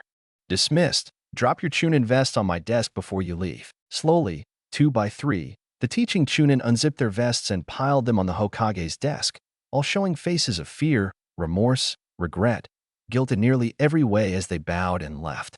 The only one who didn't have a look of anything but rage, holding in the urge to shout and scream in protest as he left, was Mizuki. The last one out was Irika, who gave a nod and smile of thanks as he handed his vest over, the Sandaime returning the action before he too left. Sighing, the old man sealed the vest into a scroll and putting it into one of his desk drawers before getting back to filling out his paperwork. Ugh. Paperwork. Naruto was carrying a very large straw basket on his back full of cod, carp, salmon, and a couple of wild turkeys he'd hunted. He plucked and roasted them over a fire as he went fishing and ate a leg on the way up into the mountains when he was done fishing. He knew the dragon seemed really cat-like and loved fish like one, but was still rather curious about a dragon's diet. In a storage scroll in the pocket of his hoodie was the replacement tail wing he built. Hey, Toothless. The blonde greeted the dragon lying around looking bored. Sorry I didn't come earlier, but I got you lunch and breakfast. Hope you're hungry. Naruto said, taking the basket from his back and dumping the haul in front of the dragon. Bet you some cod, carp, salmon, and a couple plucked and roasted turkeys I got on the way to the river. I ate one of the legs. Hope you don't mind. Naruto chuckled watching Toothless dig right in before making his way over to Toothless' tail and kneeling down beside it. As Toothless continued to eat, Naruto tried to scoot the replacement tail wing close enough to put it on only for the tail, to scoot further away. Naruto gave Toothless a half-irritated, half-unimpressed look, only to find the dragon didn't seem to be even paying attention to what Naruto was doing. To save time and trouble, Naruto straddles the tail only to have to grab on when Toothless suddenly pulls forward to get the last few fish still in the basket. Naruto sighs and shakes his head before lifting Toothless' tail just high enough to get the belt strap under it and buckling it on. Ignoring the light roll and flap Toothless did with the tail wing he still had, and the sort of croak sound Toothless made behind him. Naruto really should have paid more attention to his surroundings as he finished buckling the replacement tail wing, because then he would have noticed Toothless lifting and spreading his wings for flight. But he was too busy looking over the tail and thinking how it can work for a little while but may need a few adjustments later. Suddenly, he was in the air and had to grab hold of the tail, using his chakra instinctively to hold on just in case. Seeing they were about to crash, Naruto reaches up and holds the replacement tail, and they went from half a foot above a crash landing to a vertical takeoff. They were flying high over the mountains and over the ocean on the other side. Yes, it's working, Naruto said to him with slight disbelief and glee. This was the first time he'd done something like this after all. He turned the tail and bit, and Toothless turned soaring back to the valley. Naruto didn't know what it was, but flying felt like breathing for the first time. Bending the replacement tail wing again had Toothless soaring 2 to 3 just above the small lake in the valley. All right, I did it, Naruto shouted happily. Toothless looks back and whips his tail, sending Naruto flying and flipping on the water like a skipping rock, even though he'd been using chakra to help him hold on. Then Toothless found he couldn't fly anymore, seeing as Naruto had been holding the replacement tail wing open, and he too crashed into the water. Naruto, even though the dragon had thrown him off, couldn't help jumping in excitement, having successfully building Toothless a working replacement tail wing. Now he just needed a way to stay on and keep the tail wing open. He'd hunted and fished more food for Toothless so he could measure the dragon for a saddle before going back down to the village. He stopped by his house for an early and big dinner before going to the workshop. Daisuke had gotten another order of shuriken and kunai for the older years of Ninja Academy, a set of hunting knives ordered by the Akimichi. An outside village order requesting a katana be made from scratch with a list of what it is to be made with and other things requested of the blade. Another outside village order for a first-built battle fan with a sketch-drawn requested design from the Sand Village Kazekage himself, and a broken tanto that looked to have broken over a decade ago, give or take a few years. That the ANBU who owned it specifically requested Naruto be the one to fix it. Daisuke and Naruto made the kunai and shuriken together before Naruto went to making the fan, while Daisuke took to making the katana. All the requests made for the katana made it sound more like it was going to be a sparkling wall ornament rather than an extension of a warrior's self, so Naruto didn't want any part of it. Daisuke had finished the trophy katana and went to making the hunting knives right then and there. He didn't like building trophy weapons much either. Naruto had just finished with the fan when Daisuke had finished up the hunting knives and told Naruto he was going to go back into the weapons shop, seeing as the last smith order for the day was specifically for Naruto. When Naruto got to the tanto, he saw that while it had been broken years ago, the pieces were well taken care of. He got to working immediately. It was sundown by the time he was finished, and the tanto glowed with a white sheen as he sheathed it. He realized then that the ANBU must have been Kakashi Hatake, son of Tsukumo Hatake, and that the tanto he'd fixed was the white light chakra saber. Naruto didn't know which ANBU Kakashi Hatake was, but he knew the man must have known him well enough to know this would make his day, unless it was a test. After dazedly handing the white light chakra saber over to Daisuke for pickup tomorrow, Naruto shook his head and got to making the saddle. He knew the hardest thing about the saddle would most likely be actually getting it onto the dragon. Chapter 3. Naruto had been right. The hardest part about the saddle was actually getting it on Toothless, though that isn't saying there weren't any difficulties afterwards. After about an hour of chasing Toothless around the canyon and convincing the dragon it was for the best, Naruto first tried using a leather cord attached to the tail while he held onto the cord to turn the tail wing and hold it open, only to try it, send Toothless crashing, and Naruto himself flying off Toothless. Apparently using chakra to help you hold on doesn't help much when it comes to dragons, for some odd reason.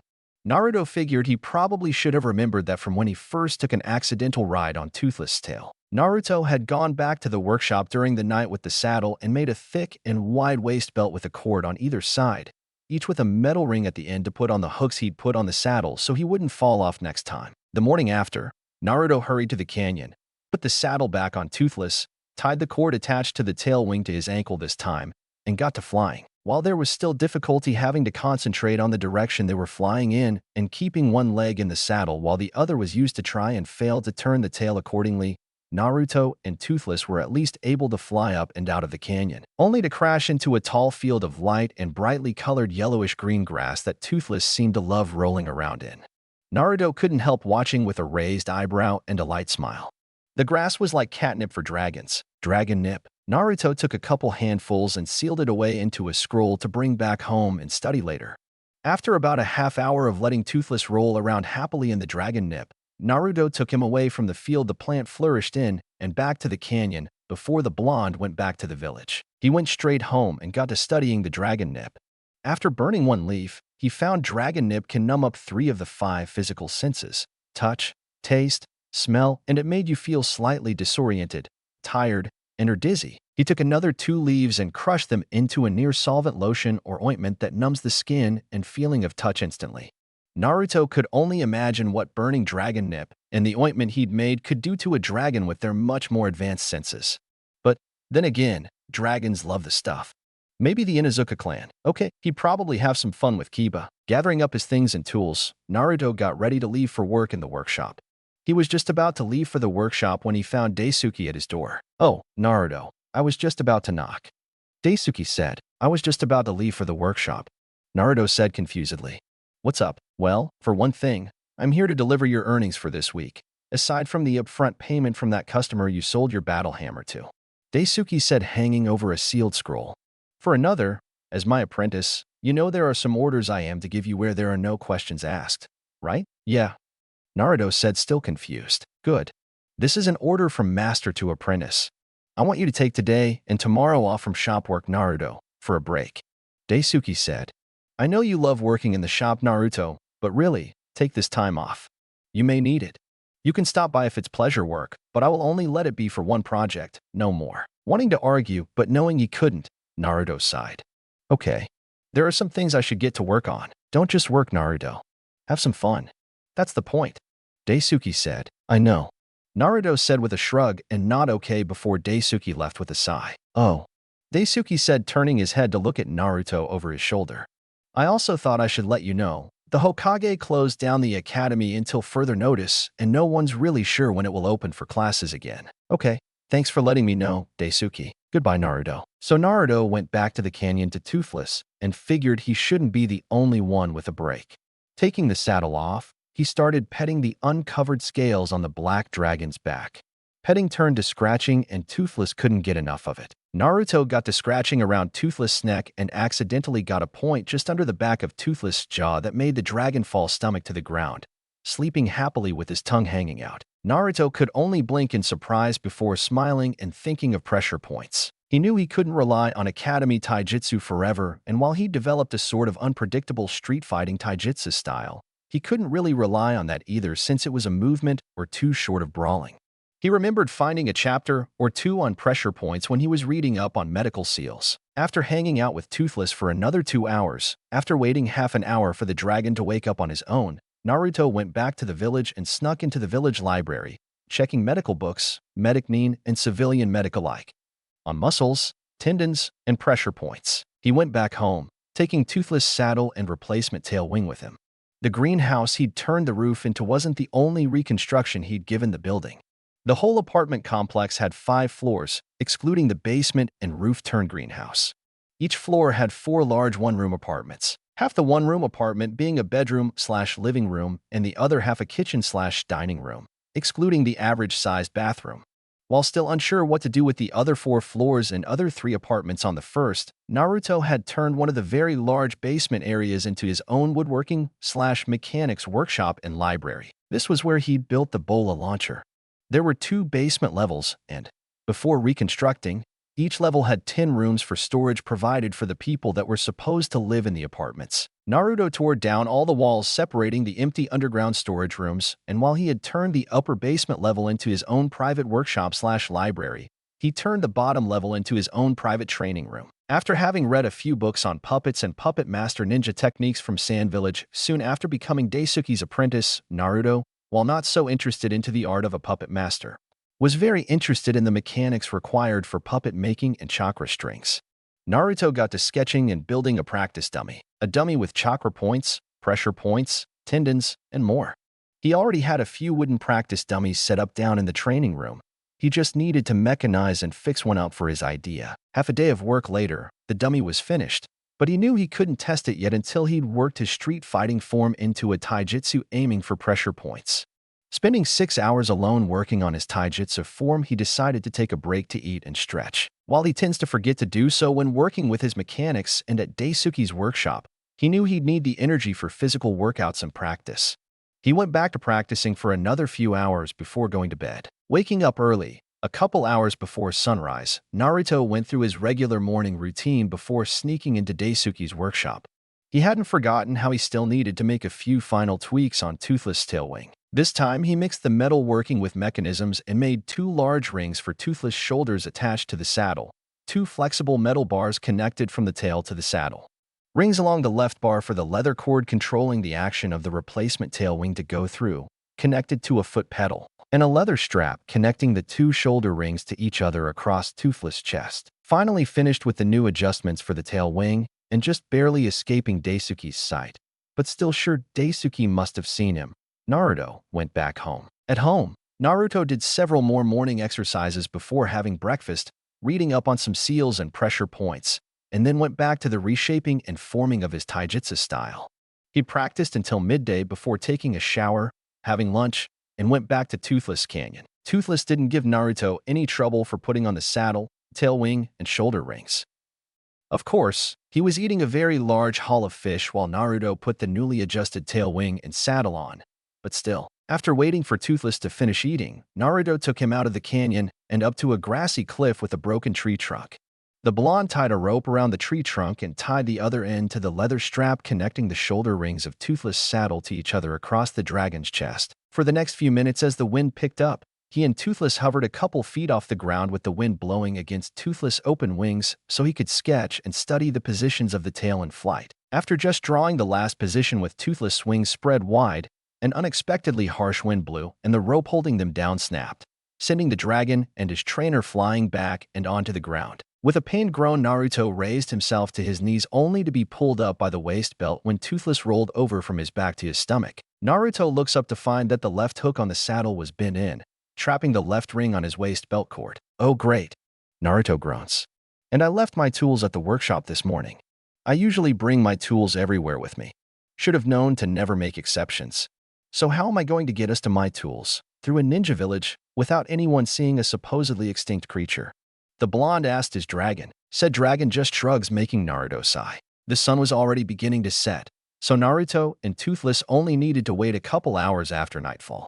While the workshop was always open, Daisuke usually leaves for home about an hour after closing the weapons shop. Sneaking Toothless into the village from the mountains was actually pretty easy. Sneaking Toothless past the AMB1 night watch that Naruto just knew had to be watching them, however, he didn't want to think about. He knew he couldn't keep Toothless a secret forever, but he wanted the dragon's assumed extinction to stay that way for as long as possible. After all, if Toothless wasn't extinct, what could that say about any other dragon thought to be gone? Naruto got Toothless into the workshop and made his way over to his smithing area where he'd left his tools.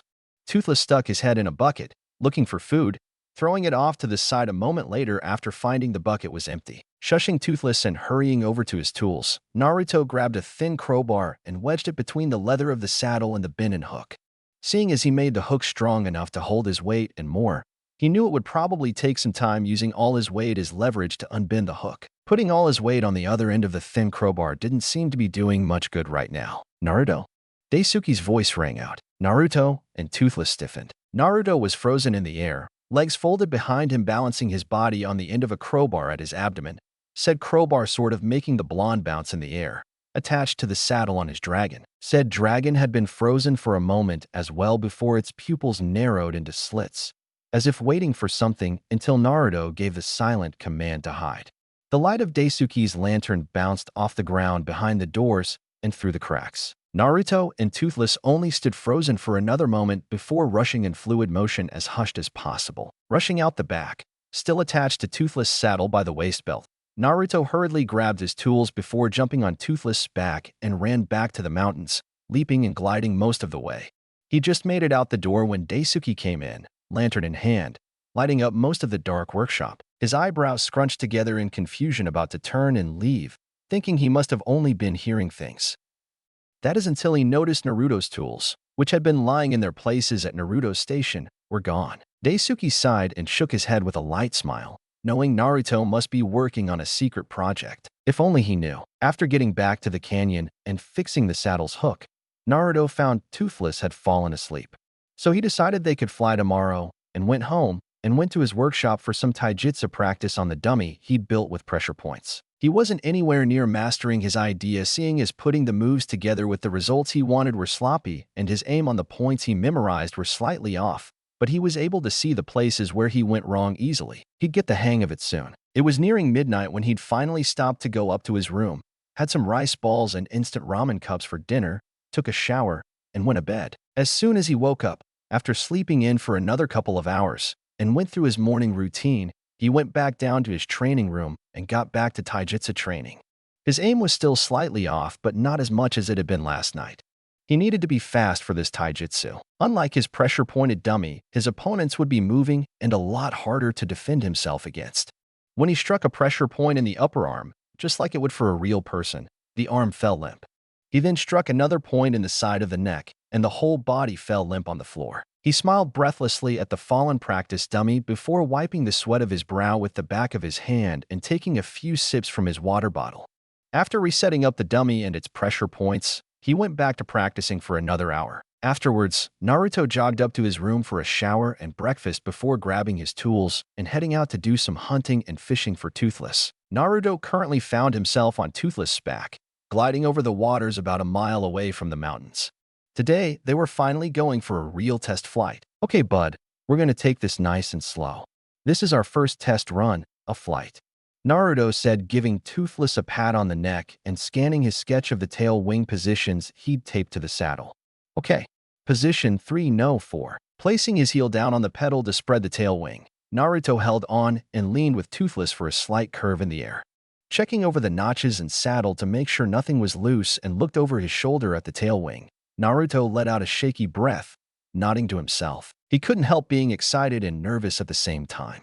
He faced forwards once more and leaned forwards, gliding with Toothless closer down over the water before going under an arch of rock. Yes, it worked.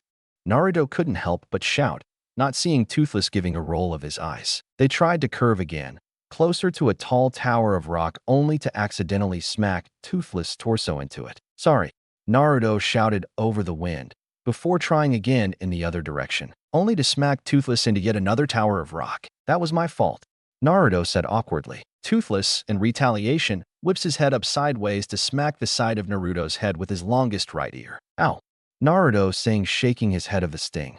Yeah, I'm on it. Position 4, a 3. They took off upwards and Naruto couldn't help letting out an excited shout and laugh as they headed for the clouds. Naruto couldn't help smiling big and closing his eyes with the cool wind blowing his hair back. But just as he opened his eyes, the tape and tail wing sketch flew up off the saddle. Crap, the cheat sheet. Stop, Naruto shouted, trying to grab for the paper. Toothless stopped as Naruto shouted, right in the air. Just as Naruto got a hold of the paper, neither of them noticed the rings of Naruto's waist belt slipping from their hooks on the saddle until the two of them were falling. Naruto was falling, his limbs waving out helplessly, trying to get back on Toothless as Toothless' own form was spiraling under him. The blonde tried to grab onto the dragon's wing only to slip, and sending his own body flipping until he was falling stomach down once again. He tried getting closer to Toothless only to be swatted away in the face by the tail coming around.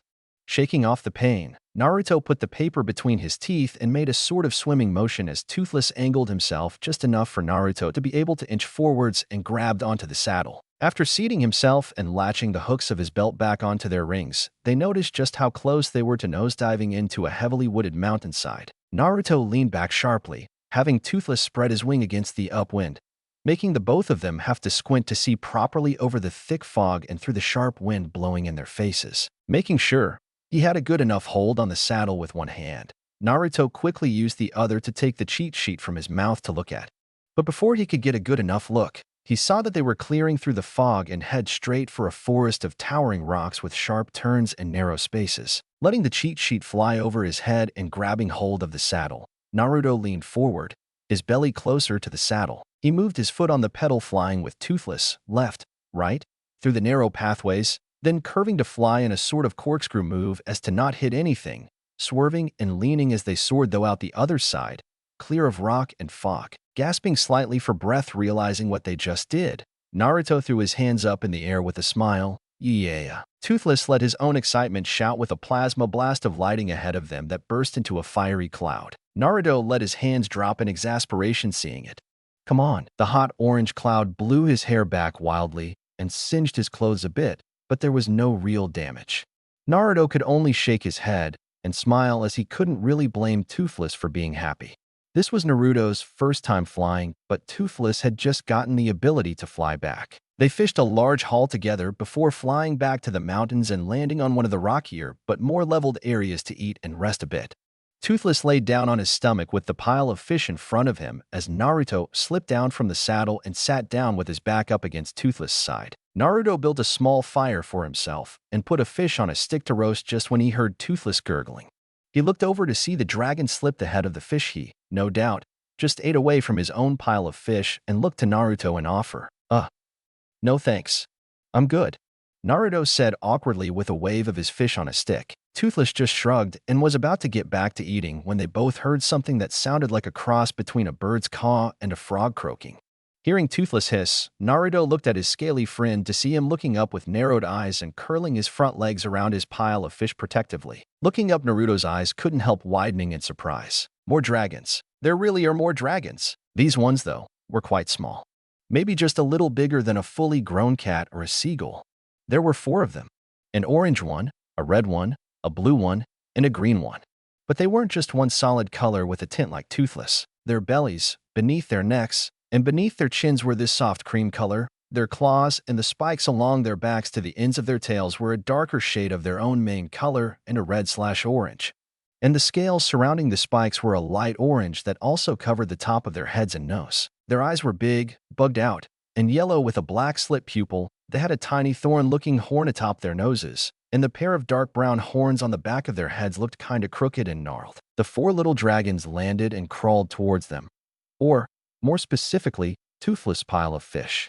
Toothless harshly hissed/growled at the blue one, then the orange one, but the red one was able to grab a fish and drag it with its teeth a few feet away before sitting on its hind legs satisfied. The orange one tried to sneak in from the side and take the fish the red one just snagged, only to be barked at before the red one narrowed its eyes with a hiss, took a deep breath, and let out a long breath of flame for such a little dragon. Naruto then watched in amusement as Toothless stared at a fish that seemed to stand up from the middle of the pile and walk a few steps away before it fell over.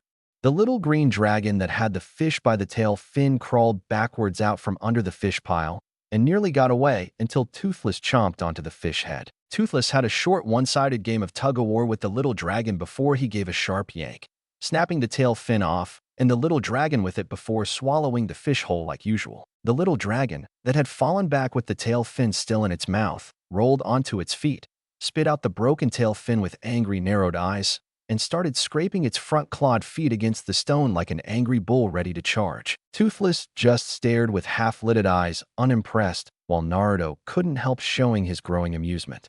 The little green dragon took a deep breath, mouth open ready to let out its flame, making Naruto notice that green-colored smoke or gas that gathers in a dragon's throat when they breathe fire. Toothless sort of lazily spat a bluish-white spark of his lightning fire into the little dragon's open mouth, lighting the dragon breath, and causing the little dragon to blow up like a balloon with a flip jump and landed forwards on its head, deflating as a small cloud of gray smoke left its mouth and nostrils. Naruto couldn't help letting out a laugh as Toothless watched the little dragon smugly as it fell on its side and stood wobbling dizzily and dazed like a drunk as it made its way away from the fish pile. "I guess you guys aren't as fireproof on the inside as you're out," Naruto said with a chuckle before grabbing a fish from his own smaller pile and tossing it in front of the little green dragon. "There you go." Naruto watched the little dragon look at the fish in surprise for a moment before gobbling it up. Naruto let out a chuckle and sat back against Toothless with an arm resting on a bent knee. The little dragon watched Naruto curiously as it scooted closer to the blonde, then scuttled to Naruto's left side, brushed under his hand, and curled up against stretched-out leg, cooing and letting its eyes flutter closed. Naruto pet the side of the rapidly breathing little dragon with a smile and said, "Ha. Who knew dragons were such cuddlers? I wish I could see more of you guys. Naruto sighed, leaning back and letting his head fall back against Toothless' skin. Naruto didn't notice Toothless lift his head to look at the blonde curiously a moment before getting back to his meal. Okay. Keep your saddle on, sheesh. Naruto slightly grumbled at the bat-like dragon. As soon as he was done with his pile of fish, Toothless started flapping his wings and leaping around before pushing the crown of his head against Naruto's back, stand him up. And then, as soon as the blonde was on his feet, Toothless was rushing him to get up onto the dragon's saddle. Naruto didn't know what his rush was. Maybe he just wanted to get back to flying after having been forcibly grounded so long without a tail wing. Naruto shook his head, half out of amusement by Toothless' excitement and half out of feeling proud of the work he did on the replacement tail.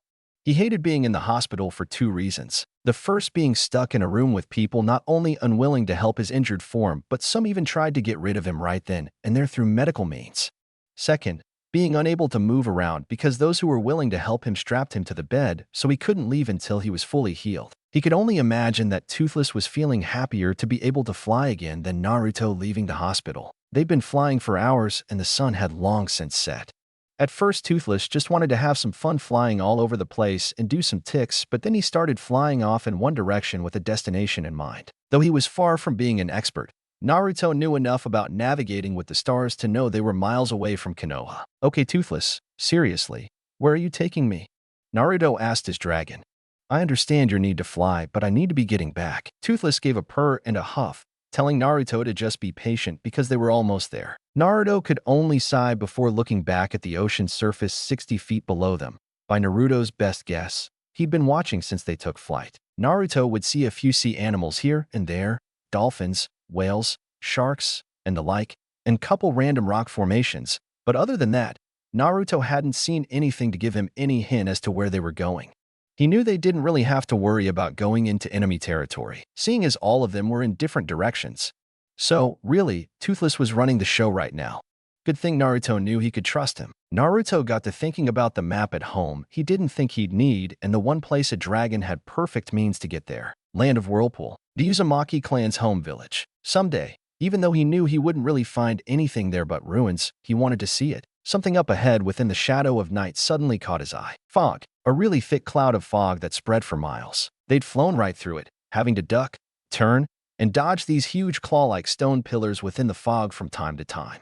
Toothless started flying faster, and the wind picked up a bit, whistling in his ears. The fog was even thicker than Naruto thought, seeing as when he looked down at Toothless, he could just barely see his dragon's head unless he leaned forwards. Then, just as suddenly as the fog had appeared, it began to clear and the number of hooked stone columns lessened, revealing a mountain face with several dozen entrances into the mountain beyond the peak of the rocky walls. Toothless went down and landed on the stone floor of the rocky beach and brought them over to a small empty cave before letting Naruto slide off his back.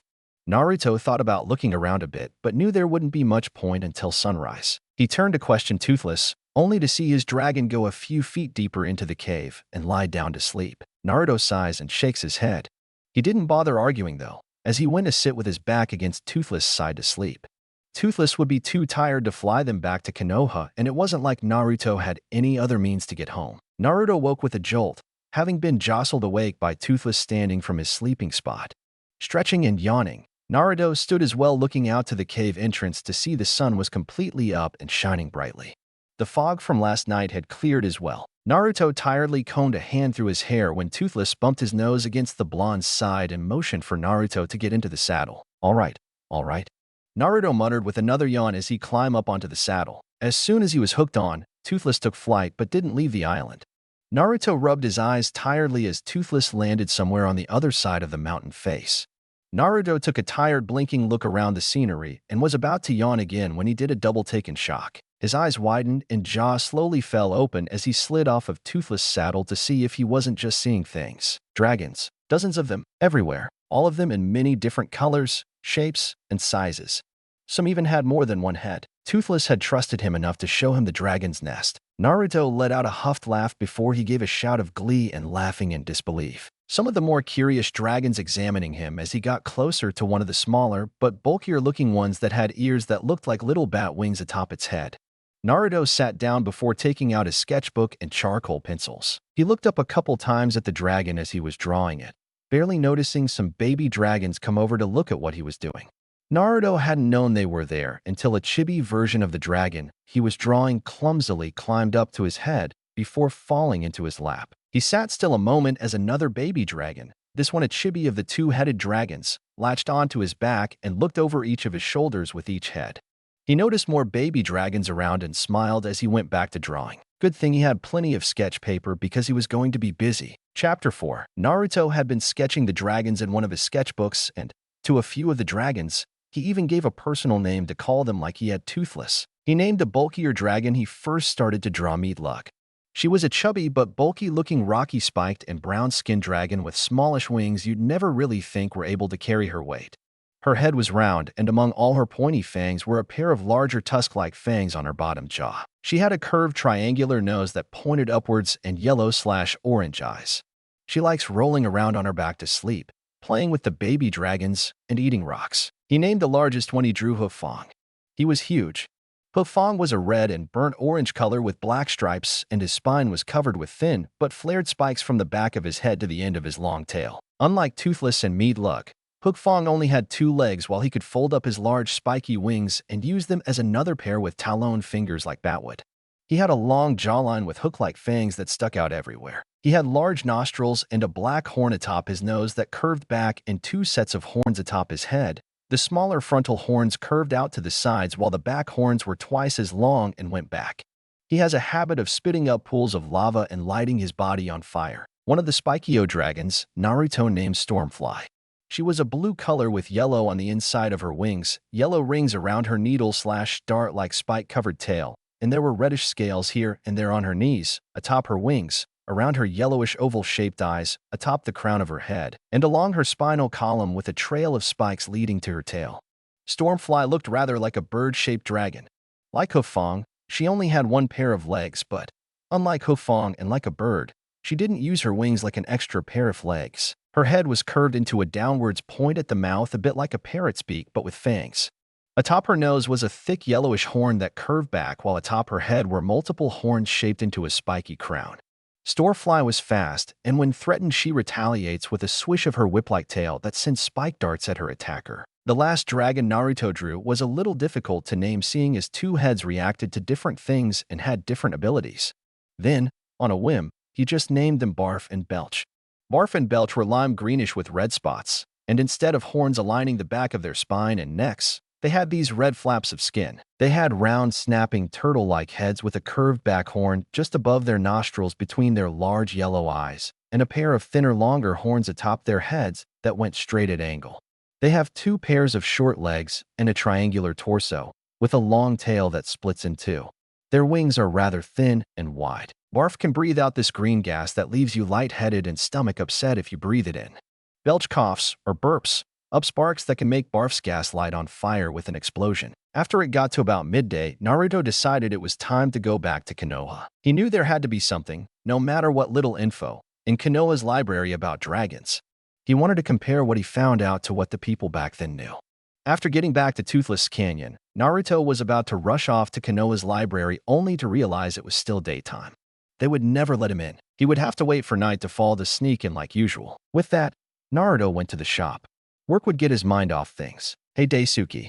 Naruto greets the elder blacksmith as he enters the workshop. Naruto, good, you're just in time. Daisuke said with a hint of relief. For what? Naruto asked curiously. We've been assigned work outside the village.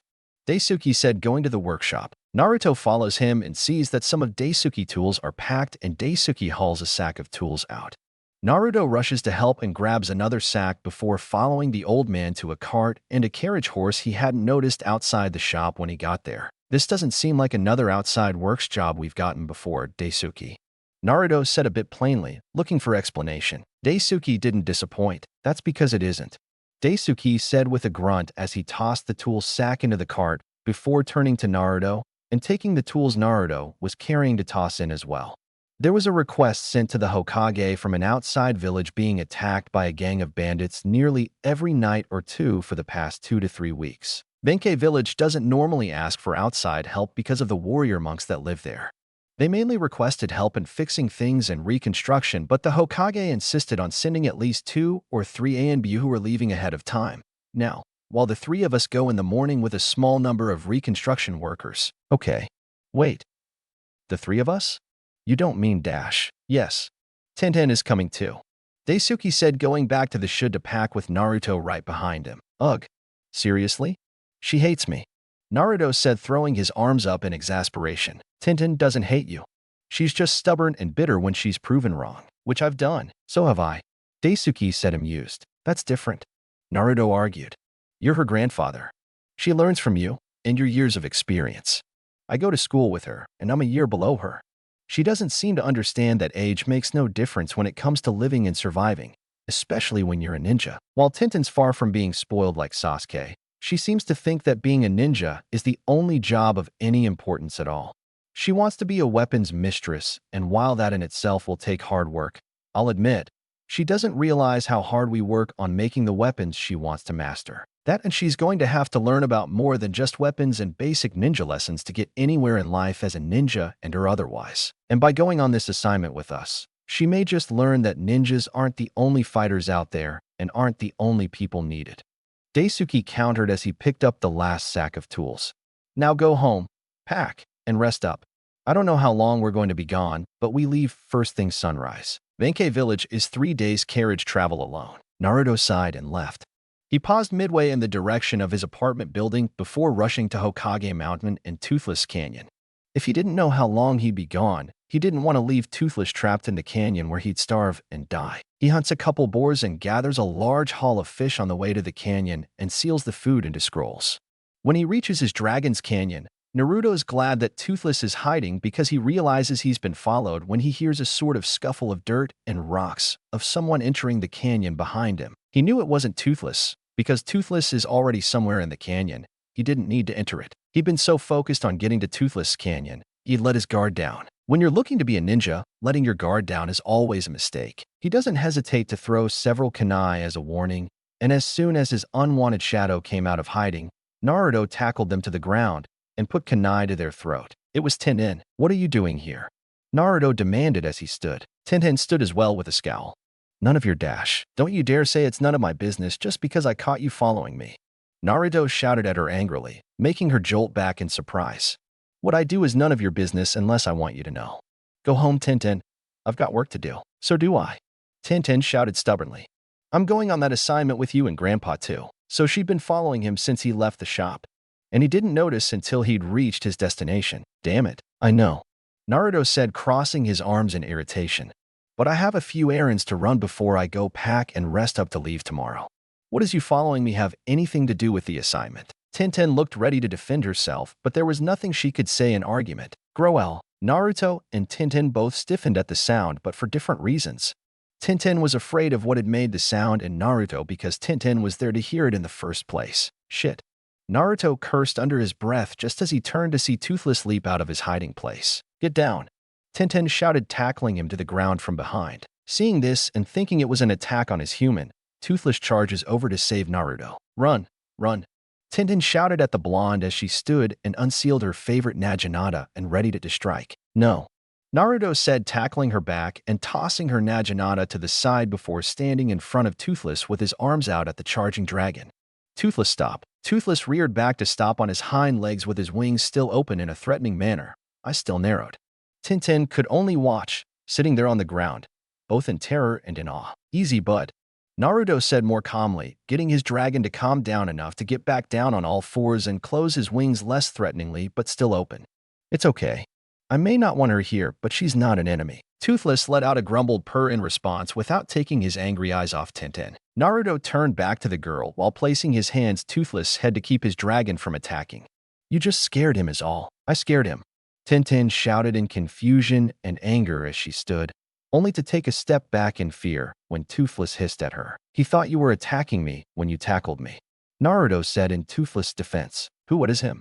Tenten said more quietly in demand. Naruto sighed, standing straighter, motioning to the girl and dragon with his hands as he introduced them. Tenten, Toothless. Toothless, Tenten, Toothless. Eyes still narrowed in a threatening way at Tenten, only bared his teeth and hissed. He doesn't look toothless. Tenten said, though her teeth. His teeth are retractable. Naruto explained flatly. He only really has them out when he's angry, feeling threatened, or eating. Right now, with you here, he feels the first two. You sure it's not the third? Tintin asked in an obvious tone. Dragons don't eat people, Naruto said plainly. They mostly eat fish. Dragon? Tintin breathed in disbelief. Which reminds me, Naruto said, taking out a scroll and unsealing the haul of fish and the boars he hunted. Eat up, bud, Naruto said, motioning to the fish as he got to skinning the boars while the dragon went right to eating. After we eat, we're going to fly for a bit, but you're staying out of the canyon this time. Toothless looked up from his fish in question. I'm going on assignment outside the village, and I don't know when I'll be back, Naruto explained to his dragon as he set up the fire pit he'd built after the first couple of times eating in the canyon with Toothless. So it's best to keep you out of the canyon so you can hunt on your own. Just make sure no one sees you. Toothless scoffs knowingly as he went back to his meal. This made Naruto smile in amusement before he said, that also means no flying for a while. Toothless looked up again in question and demand. Well, without me, how else would you be able to anyway? Naruto asked the dragon as the fire pit lit up. Toothless sighed and shook his head before getting back to his fish. Tintin, having observing them from the last couple minutes, only just now noticed the saddle on the dragon's back connected to the tail with its own wing. You built him a tail wing, Tintin said in realization. Had to, Naruto said as he sat back watching the boars cook over the fire. It's my fault he lost it in the first place. Tintin could only look at Naruto curiously for another couple of minutes before slowly and cautiously moving towards her Naginata, ignoring the way both Naruto's and the dragon's eyes followed her every movement from over their shoulders. They went back to their own business when she picked it up and sealed it back into her weapon scroll. Tintin stood still another moment before heading over to sit by Naruto between the fire pit cooking the two boars and the creature she just found out wasn't as extinct as everyone thought. She sat half a yard away from Naruto, hugging her knees to her chest as her eyes wavered over to the dragon from time to time, still fearful but just as curious. How do you mean, it's your fault? Tintin asked slowly, looking over to Naruto, who still hadn't taken his eyes off the fire. I was hunting a couple wild boars to test something, Naruto said. I built a bola launcher.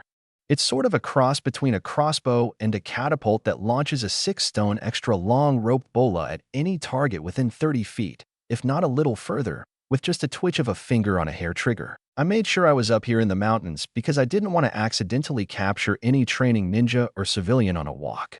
Toothless and I, Naruto said, glancing over his shoulder to meet eye with the dragon, and smiled as he went back to watching the boars cook and Toothless went back to eating. We were hunting the same game. I was about to pull the trigger when this big black blur came out of nowhere, and I accidentally set off the launcher, missing the boars and catching my fellow hunter instead.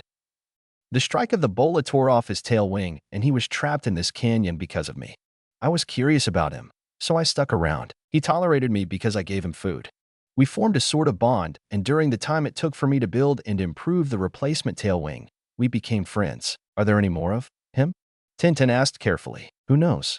Naruto said with a shrug. He knew she meant dragons and would have just outright lied to her saying he didn't know, or that he was sure there weren't, but Naruto grew curious with the thought.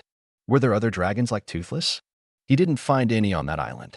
He saw dozens of the dragons he drew, but Toothless seemed to be one of a kind. Naruto shook his head at the thought as he poked at the fire and checked the boars to see they were done and took them down. If there were other dragons that breathed lightning like Toothless, he'd be sure to find them. Tossing one boar to Toothless' pile of fish, Naruto kept the other to share with Tintin. Are you sure this is safe? It will be as long as you hold on to me. Tintin took a deep breath to strengthen her resolve before taking Naruto's hand and hauling herself up onto the dragon saddle behind him.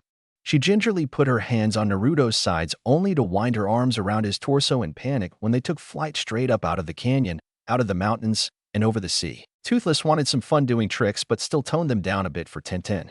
It was when the sun was starting to set and they flew among the clouds so she could just reach out and touch them that Tintin really started to enjoy herself. As the sky turned orange with splashes purple, they flew back to the mountains and Naruto slid off the saddle, helping Tintin follow, just a few yards from the canyon. Now, like I said before, I don't know when I'll be back, but you should be fine hunting on your own out of the canyon till I get back, Naruto told Toothless.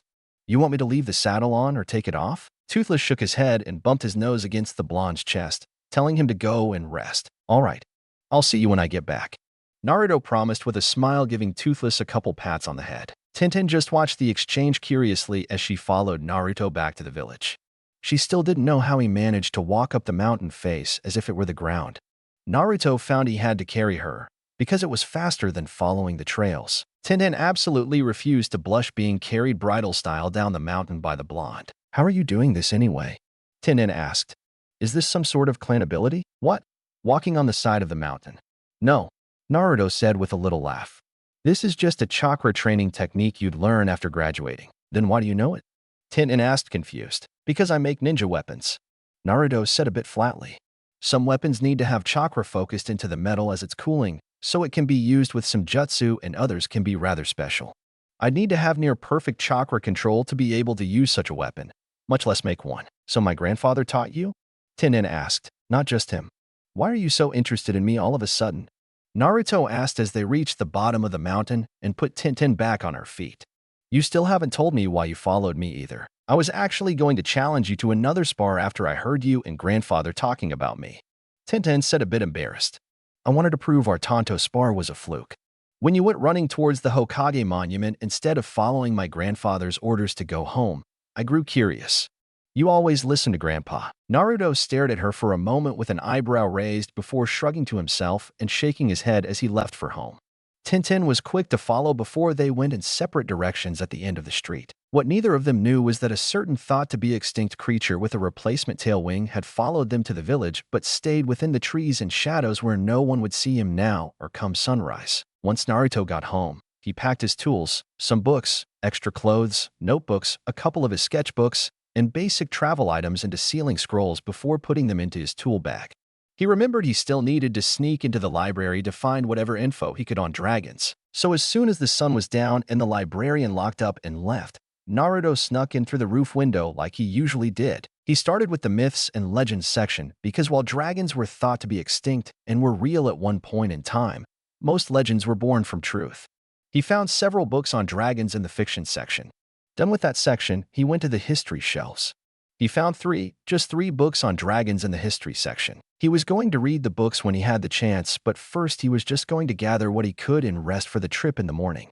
He'd already spent an hour looking for the books he'd found. Sealing the books from the library into a scroll, he left through the window. He entered swiftly and sprinted home through the shadows of night. He finally let his guard down when he was inside his apartment building, shoulders slouching tiredly as he let out a loud yawn. After stripping down to his boxers, the blonde blacksmith fell asleep as soon as his head hit the pillow. Two other carriages carrying the supplies and 17 construction workers, with Daisuke's own carriage leading the way, set out of Konoha for Benkei village the following morning. During the 3 days' travel, Naruto did his best to ignore Tintin's questioning gaze. The reason for the questioning looks was for the cold words and icy stares he got from the village construction workers every minute that passed. Naruto was too used to such things to really put up the effort of really acknowledging them. A questioning look as to why such coldness was directed at him, which he didn't even know as to why, was a bit more difficult to ignore. He got out one of the books on dragons he'd taken from the fiction section of the library.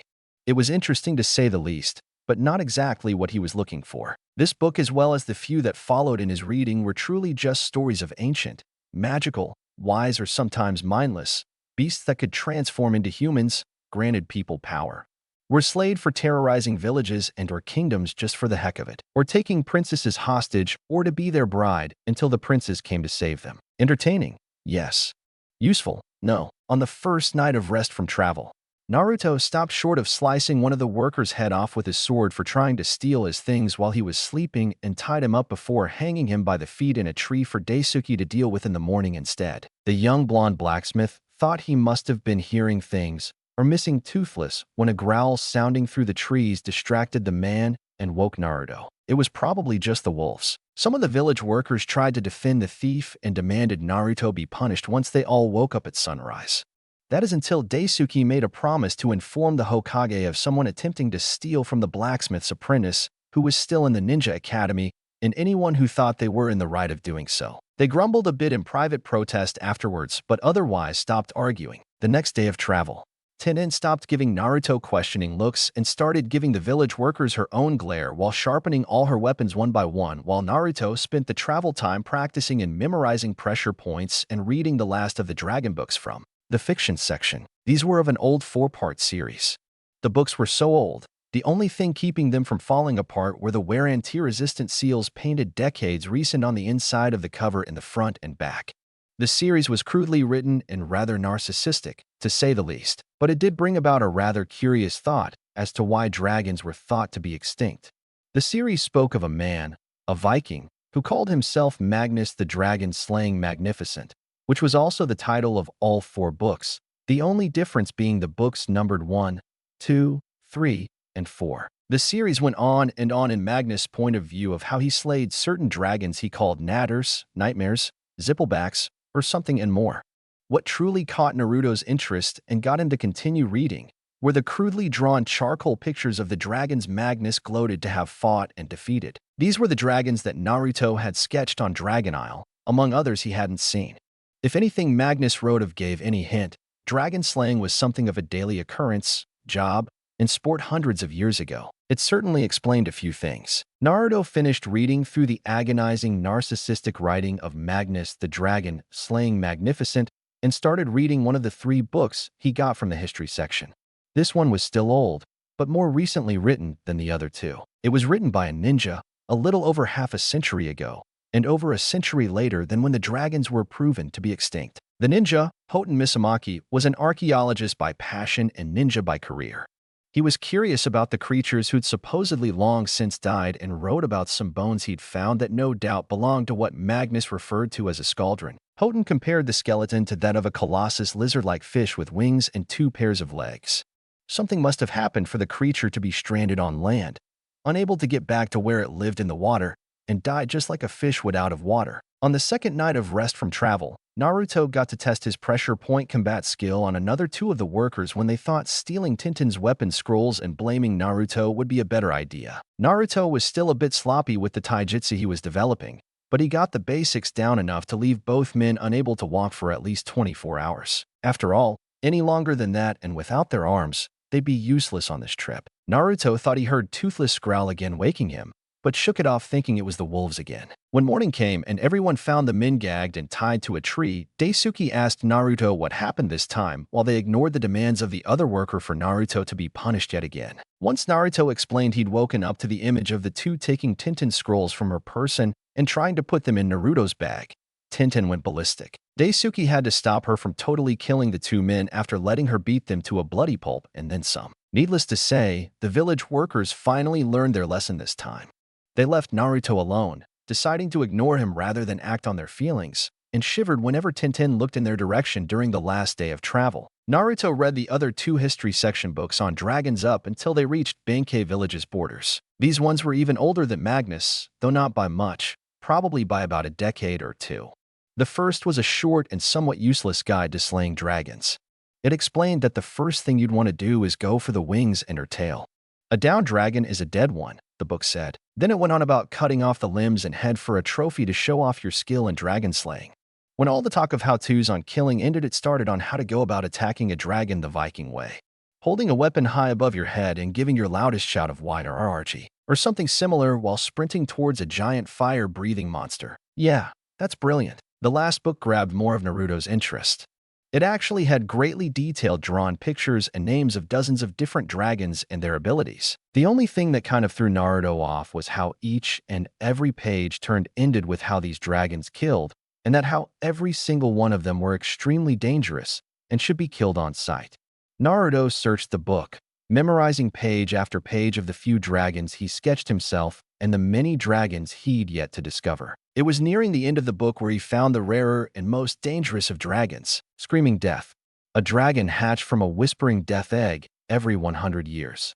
It's 3 to 4 times the size of the average whispering death with none of the weaknesses and brings about 10 times more the destruction. The only thing you can really do if you come across this dragon is stay out of its way. Naruto, while curious, was glad he hadn't seen any Screaming Death yet. Skrill. This dragon caught Naruto's attention more because of the lighting-based attacks like Toothless. He thought Toothless might be a Skrill until he saw that there were too many differences. Skrills were a lot more spiky, only had 1 pair of legs, didn't have ears like Toothless, and could only be found during lightning storms. It was when Naruto turned the next page did he find that he was the first person to ever really see a dragon like Toothless because the Vikings had never been able to catch sight of this dragon, much less slay it. A Night Fury. The only things that could be said for sure about a Night Fury was that they were perfect hunters that never missed their targets and that they were the unholy offspring of lightning and death. Toothless had to be a Night Fury. Nothing else fit. Chapter 5. When they got to Benkei village, Naruto couldn't stop himself from getting to his feet to see if what he was seeing was actually right. He could only describe it in thirds. The first third, he was not the only one staring at as they entered the village. It was in ruins. Simple as that. A third, a bit further ahead of them, was under reconstruction by work of the villagers living there. The AMBU sent ahead from Konoha assisting them, along with the warrior monks in orange garbs. The last third, much further ahead, where Naruto could see the stone steps to a shrine temple atop a hill, was still standing at least, looking nearly untouched by the bandits who no doubt caused all the damage. Naruto was happy that the AMBU, the old fire shadow, sent ahead of time were 3 of the 8 masks he was most familiar with: Dog, Snake, and Cat. Dog was the first of 2 AMBU to ever approach him on a personal level to actually strike up a conversation. He seemed out of it most of the time and always seemed to have his porcelain masked nose and the pages of a porn novel. Snake was a bit bloodthirsty and seemed to act first and think later sometimes. She got Naruto interested to basic healing when she asked to test some poisons on him, after already injecting him with the poison she wanted to test at the time. Cat and her boyfriend, AMBU Lizard, were the 2 who got him into learning how to use the weapons he'd begun to make. Lizard was said to be one of Konoha's few sword masters and one of even fewer ninja of any continent to have some lessons from the samurai of the Land of Iron. Dog leaped down from the rooftop he was helping rebuild to greet them, followed by one of the warrior monks. Dog said orders to the Leaf Village workers before turning back to Naruto, Daisuke, and Tenten. "This is Yoshido," Dog said, motioning to the monk standing beside him. "One of the many warrior monks I'm sure you've noticed already.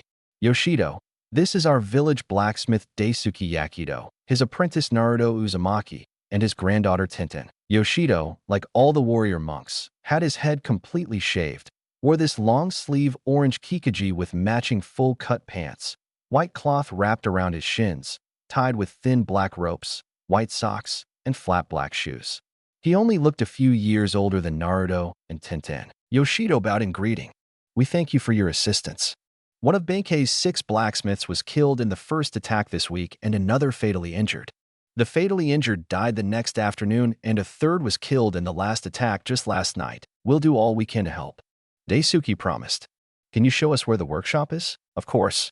I should introduce you as well," Yoshido said, climbing up to sit next to Naruto.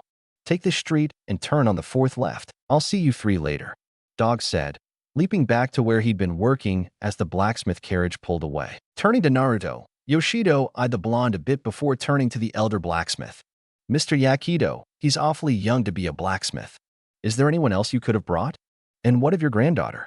She could get hurt during your stay. And you're awfully rude for a monk to speak as though we're not even here," Naruto said flatly, gaining back Yoshido's attention while Tenten was too infuriated to say anything. "You're not much older than us, and you don't know of our skills. So instead of assuming we're defenseless children, you could ask yourself why he would have reason to bring us somewhere under almost constant attack by dangerous bandits in the first place rather than question if it was a good idea." "Naruto has a point there," Daisuke said. "They both attend Ninja Academy and Naruto's the only other blacksmith in Konoha. I brought them here because your village is short on blacksmiths for rebuilding. Ninja Academy is closed until further notice for some reason, leaving Tenten with nothing better to do than guard a weapon/workshop that doesn't need guarding. And both of them can defend themselves just fine." Yoshido only blinked blankly before saying, "I apologize then." Naruto gave a short polite nod, but Tenten was still fuming. After Yoshido directed them down another street and another turn, they stopped in front of an open hut next to Brown Barn House. The 3 blacksmiths still alive stopped what they were doing, and one stepped out from under the open hut as Yoshido climbed down from the carriage, followed by their 3 visitors, Takato, Genki, and Kiro. Yoshido greeted the 3 with a bow. "This is Konoha's blacksmith Mr. Yakido, his apprentice Mr. Uzumaki, and granddaughter Mississippi Yakido. They will be helping you in the time they are here." "That kid is a blacksmith?" The shirtless and well-muscled but not over-bulky one with dark gray eyes, his dark brown hair in a low ponytail that stopped mid-back, bandages wrapped around his upper left arm, a healing gash on his right cheek below his eye. The top of his overalls hanging at his hips said skeptically, "He barely looks old enough to be a student at the temple." He was Kiro. "Is it really all right?" The one with similar features as Kiro but with his shoulder-length hair loose, shirtless, open brown leather jacket, a whip chain wrapped around his waist, and an old pair of jeans, asked a bit more humbly. He is rather young, and he doesn't look strong enough to handle most of the equipment. This was Takato, Kiro's twin. The last one simply gave a grunt of agreement with the other two.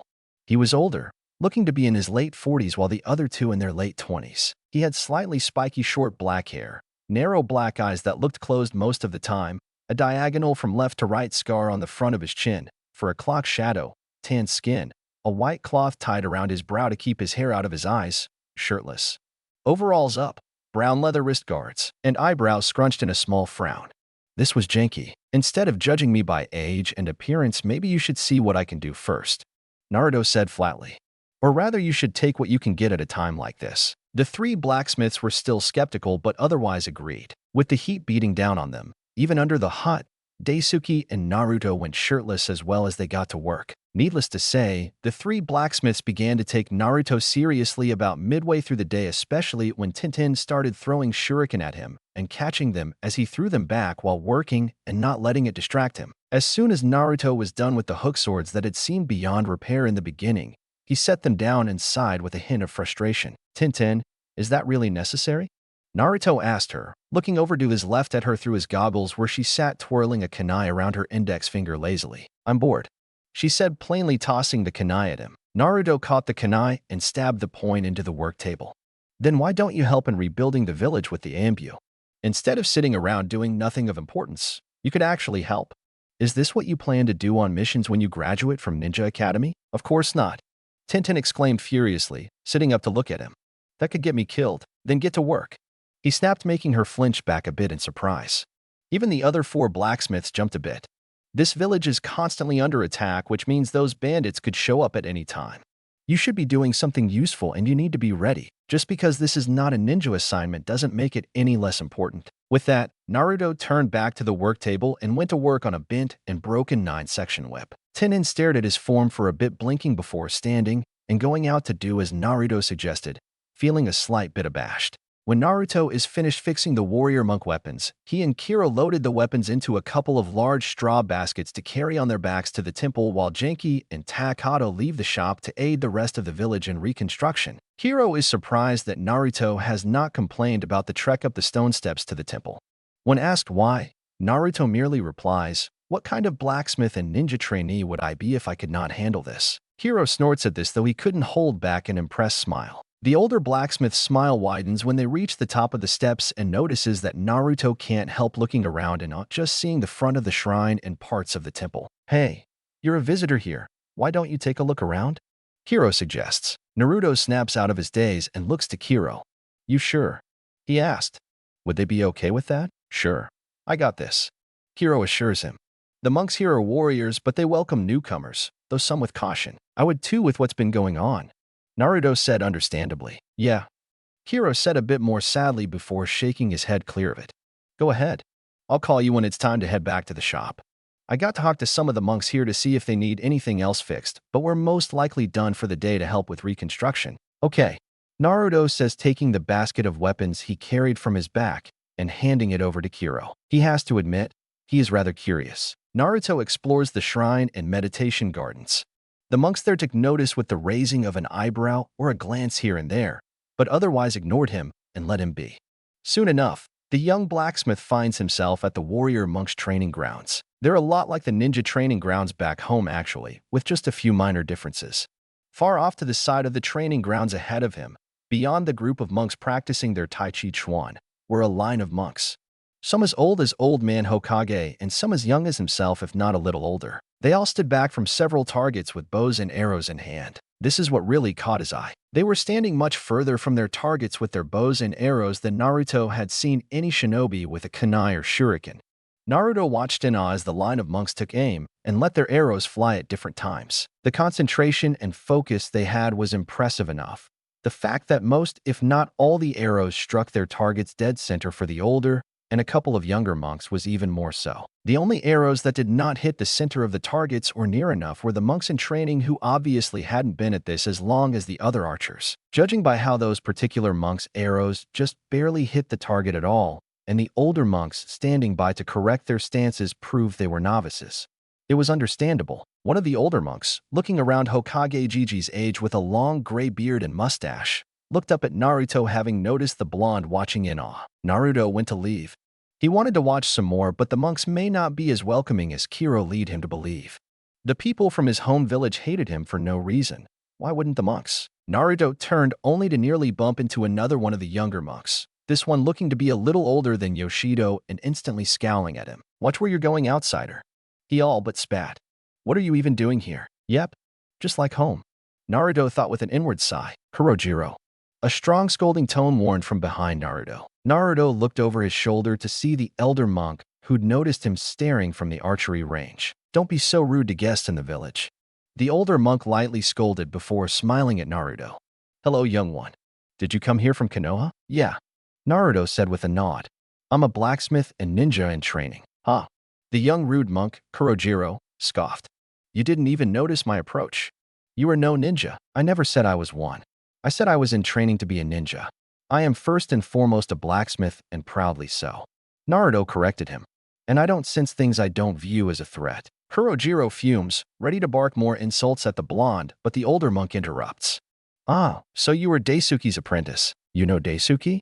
Naruto asks, giving the older monk a small smile. "More of an old acquaintance, really," the old man said with his own smile. "We met when he was still a ninja." "I see. Well, yes, I am Daisuke's apprentice. I'm Naruto. I came from the shop with Kiro to deliver the weapons we fixed." "I'm sorry if I was interrupting your archery class." "There's no need to apologize for merely observing," the old man assured him before gaining a thoughtful look in his twinkling black eyes.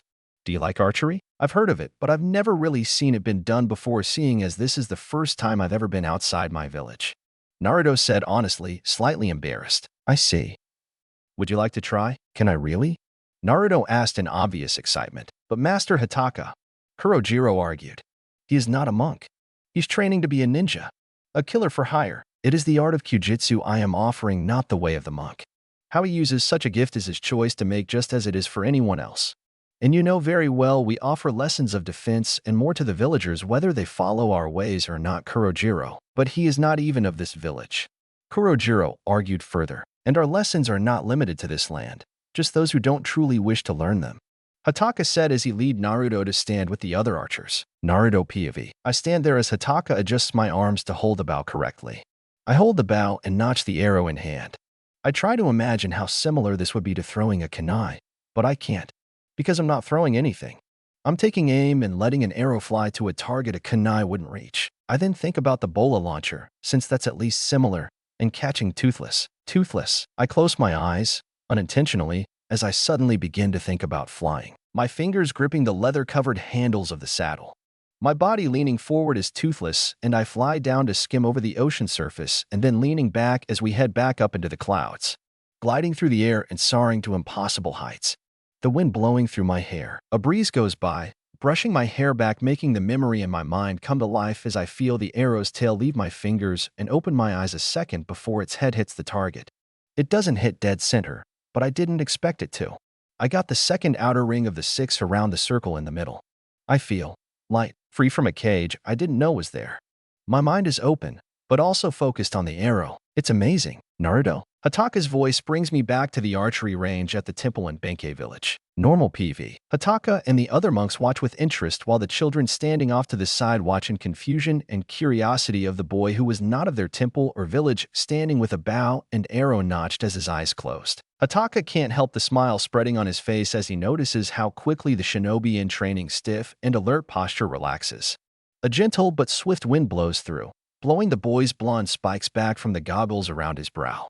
The wind seems to relax the boy further. He can only imagine what is going through the young blacksmith's mind at this very moment. The arrow is released and the boy's eyes open, as if waking from a dream, as the arrow strikes the second outer ring of the target. Kurojiro laughs unmannerly and smug. So much for the shinobi training. He guffaws, gaining laughs from the other much younger and impressionable children. Hataka looks to him and scolds, Kurojiro, a monk does not live off the misfortunes of others. The children quieten at that and Kurojiro frowns, looking away abashedly but irritated of the scolding. Hataka turns back to Naruto and notices the boy had yet to take his eyes off his arrow, but he doesn't look as displeased as he and the other elder monks would have expected, but rather in a daze. Naruto? Hataka said questioningly. Naruto blinks and shakes his head, as if to clear it before looking to the old monk, his stiff and alert shinobi posture back in place. Yeah, he said. How did it feel? The other elder monks look among themselves in interest, and with smiles of approval as Hataka smiles behind Naruto and nods to himself. Naruto. Hiro's voice shouts from the temple entrance. Hey Blondie, come on. It's time to get back. Naruto snapped back to full shinobi stance and handed to the bow he still had in hand to Hataka. Coming, he called as he left with haste, ignoring the eyes staring after him. There was in fact no more work for the blacksmiths to do other than aiding the rest of the village with reconstruction. Naruto grew increasingly frustrated with being unable to work properly with his tool bag getting in the way. He nearly fell off of the roof he helped in fixing because of it. He wasn't thinking about using chakra for the manual work. His mind was all over the place since leaving the temple. Then the tile had slipped under his weight. He fell, sliding head first going on his stomach towards the end of the roof. The thing that saved him was the ring of one of the cords on his belt for flying with Toothless getting caught on an old nail sticking up. Dog showed up right when he unhooked the ring from the nail. Naruto, you okay? The ANBU questioned in worry. Yeah, I'm fine. Naruto promised. Why weren't you focusing your chakra to your feet in the first place? I've gotten too used to no chakra flying on Toothless. I wasn't thinking about it or doing so without having to think about it. Naruto thought, bringing himself back up onto the roof. I guess I just have a lot on my mind. I'm sorry, and after just scolding Tintin about taking this job seriously too. That is rather ironic. Well, if you're okay, I need to get back to my own work. Naruto only nodded and got to fixing the tiles broken in his fall when the ANBU left. He was paying more attention now and focusing his chakra to his feet this time, but it was his belt practically saving his life that gave him another idea. As soon as he was done with the work asked of him, he went back to the shop and got to adding clips, straps, and pockets with snap fastener button covers onto his belt. This way, he could carry his tools everywhere, even when flying with Toothless, and not having to worry about dropping or losing anything. Like his ninja weapons pouch, but with straps and a lot more pockets. Night came around and the bandits didn't show up, but that didn't put anyone at ease. Morning came and everyone got back to reconstruction as soon as they had woken and eaten. Naruto was just waking up, sitting up, and stretching from where he'd fallen asleep at his temporary workbench. He rubbed the crust from his eyes and lifted his goggles from his neck to his forehead as he stood and stretched a bit more. He blinked down at the work table provided for him during his stay in Benkei and smiled at his finished and upgraded belt before fastening it around his waist and leaving the shop. He didn't seem to notice the eyes he got for his belt from other villagers as he passed by to find Daisuke. He found him and Takato conversing by a broken wagon down the street from the shop. "Ah, Naruto, I see you've woken up," Daisuke said with a smile before blinking confusedly at the blonde's belt. "What's that? Like it?" Naruto asked with a grin. "I couldn't work very well with my tool bag getting in the way, so I decided to improve my belt. I can carry my tools everywhere without worrying I'll drop something when getting a tool. That's really clever," Takato said, eyeing the belt, impressed. "Thanks," Naruto said proudly. "So what can I do?" Takato pointed Naruto towards a building closer to the part of the village that was in ruins and explained how some men may need help as they were starting and rebuilding one of the restaurants that had been completely torn down in an attack. When Naruto got there, the men had just gotten the flooring and full framework inside and outside of the two-story restaurant finished along with some of the left side wall of the first floor. Naruto got to helping with the rest of the walling on the outside of the restaurant. He could definitely say he was working much better with his tool belt than he was with his tool bag. It was when he finished working on the back second floor wall of the restaurant and just getting down to the ground where he was approached. "Young man, might I ask for some of your time?" He looked up from brushing dirt and wood shavings from his pants to see an elderly woman with a pleasant smile. She had waist-length silver hair held half up with purple and gold chopsticks, about 2 feet taller than Naruto, a light but still noticeable amount of makeup, wearing a royal purple kimono covered in gold, lilac, and cherry blossom pink 5-petal flowers, a dusty rose and pale pink obi around her waist with pink and white roses on it, white two-toed socks on her feet, and tall one-tooth Geta sandals that made her even taller. Sure? Is there something I can help you with?" Naruto asked, curious and confused. "I am the seamstress in charge of the clothing shop of this village, and I have had several people come to my shop requesting a belt like yours in the last couple of hours," she said. "But seeing as I am not the one who made or sold it to you, I had to turn away my customers." "Oh, I'm sorry for the trouble." Naruto quickly apologized with a bow. "Not at all. The woman said, waving off his bowing. I'm actually rather curious as to where you got it myself. I made it last night. Naruto said honestly and slight embarrassed. Really? She questioned, surprised, but now looking a bit impressed. Yeah. My tool bag was getting in the way as I worked, and it wasn't until it got caught on some roofing tile and had me nearly falling off the roof that I came up with this. The blonde said, gesturing to his tool belt. Oh goodness. The woman gasped, bringing a hand to her cheek in alarm. Yes, I suppose bouts of panic can bring inspiration. Sometimes, Naruto said with a shrug. Anyway, what was it you wanted? Well, I'm actually wondering if you wouldn't mind coming to my shop so that I and my students and employees may make such belts equivalent to your own. Oh, sure, Naruto said with a shrug. The woman blinked with surprise. Just like that. Well, I'm a blacksmith and ninja in training, Naruto said. If this belt is useful to me with the work I do in both areas, I imagine it may be more so for others.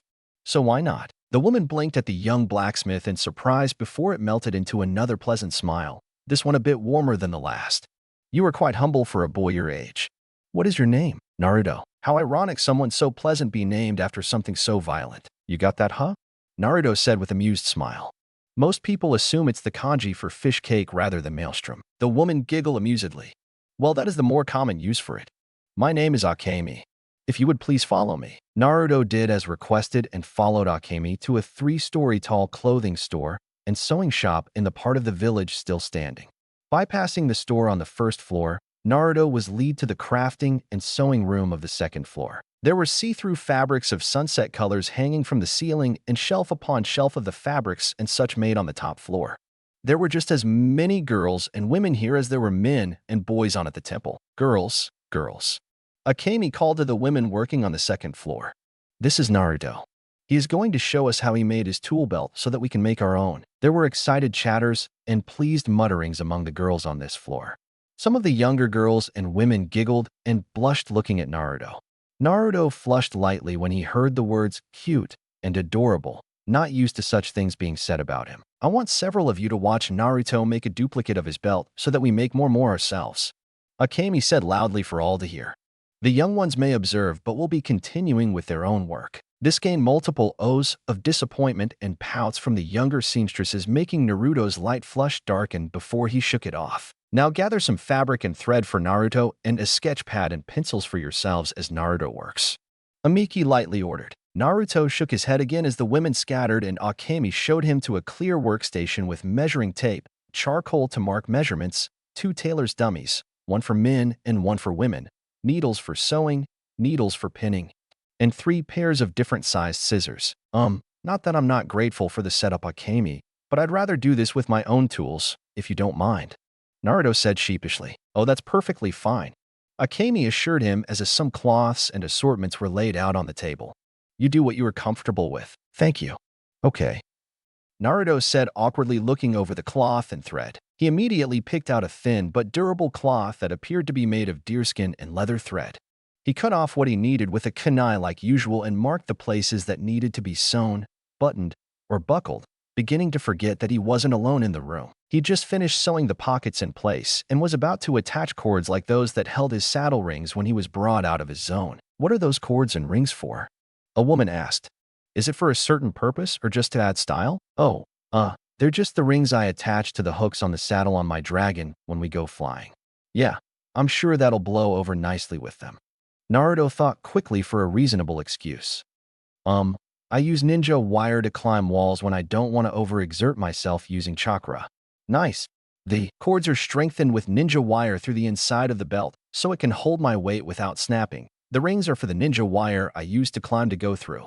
We can use strengthened rope instead, but the cords and rings will have to be bigger and thicker. Or we can put belt loops on the belt beneath the pockets, so people can just put their own rope through that for climbing the walls. The girls nodded in agreement, approval, and glee. Phew.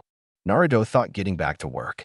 I gotta start paying more attention to my surroundings as I work. Another few minutes later, Naruto stood back with a sigh as his observers came to gather closely around the male tailor's dummy where the tool belt Naruto made in front of them sat around the waist. The belt didn't have cords like Naruto's did, but rather extra strengthened belt loops as he'd suggested, but had just as many pockets and tool straps as his own. The girls got to working on recreating the belts themselves, leaving Naruto to excuse himself to get back to reconstruction before being thanked by Akemi once more. 2 days and nights have passed and still no attack has come. Some of the villages had hoped that maybe the bandits had gotten tired of repeatedly attacking the same village and left for good. Most, however, were more on edge than ever, starting to become paranoid that another attack may truly happen any minute. Hours previous, Akemi started selling the belts that she and her seamstresses made like Naruto's and were sold as quickly as they'd been shelved and priced. Naruto saw duplicates of his belt being worn by nearly everyone, most of which were aiding in reconstruction. Some, though, had their own belt for whatever purpose they found it useful. Naruto was in the workshop of the blacksmith's hut hammering the awkwardly bent metal steering frame of a hay cart when Akemi appeared before him again. "Akemi, was there something else you needed of me?" Naruto asked, lifting his goggles from his eyes to his brow with a smile. "Not really. No," Akemi said, smiling back. "I just wanted to thank you again for allowing my shop to copy your idea. It was nothing." Many would say differently. "Well, I came here to help a village in trouble," Naruto assured her.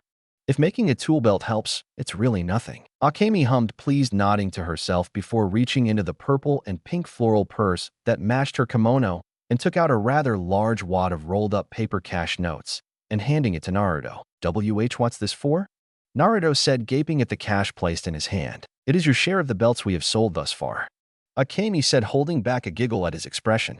"But all I did was show you how to make it.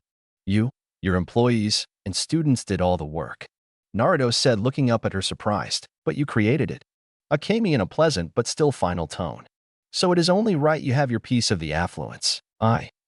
"Thank you," Naruto finally said with a small smile. Akemi merely gave him a nod and a smile before leaving back for her shop. What Naruto didn't know was that Akemi had first gone to Daisuke to request Naruto's mailing address, so she may have the blonde's share of the profit for future belts sold sent to him. Chapter 6. The Sandaime Hokage could not begin to explain just how annoying such ignorantly antagonistic the civilian half of the council was being over his decision to close the ninja academy for the time being. Most of it, at least. Some, sadly so few in number, could grasp the concept at least and didn't let their opinion of certain individuals get in the way of the overall decision-making.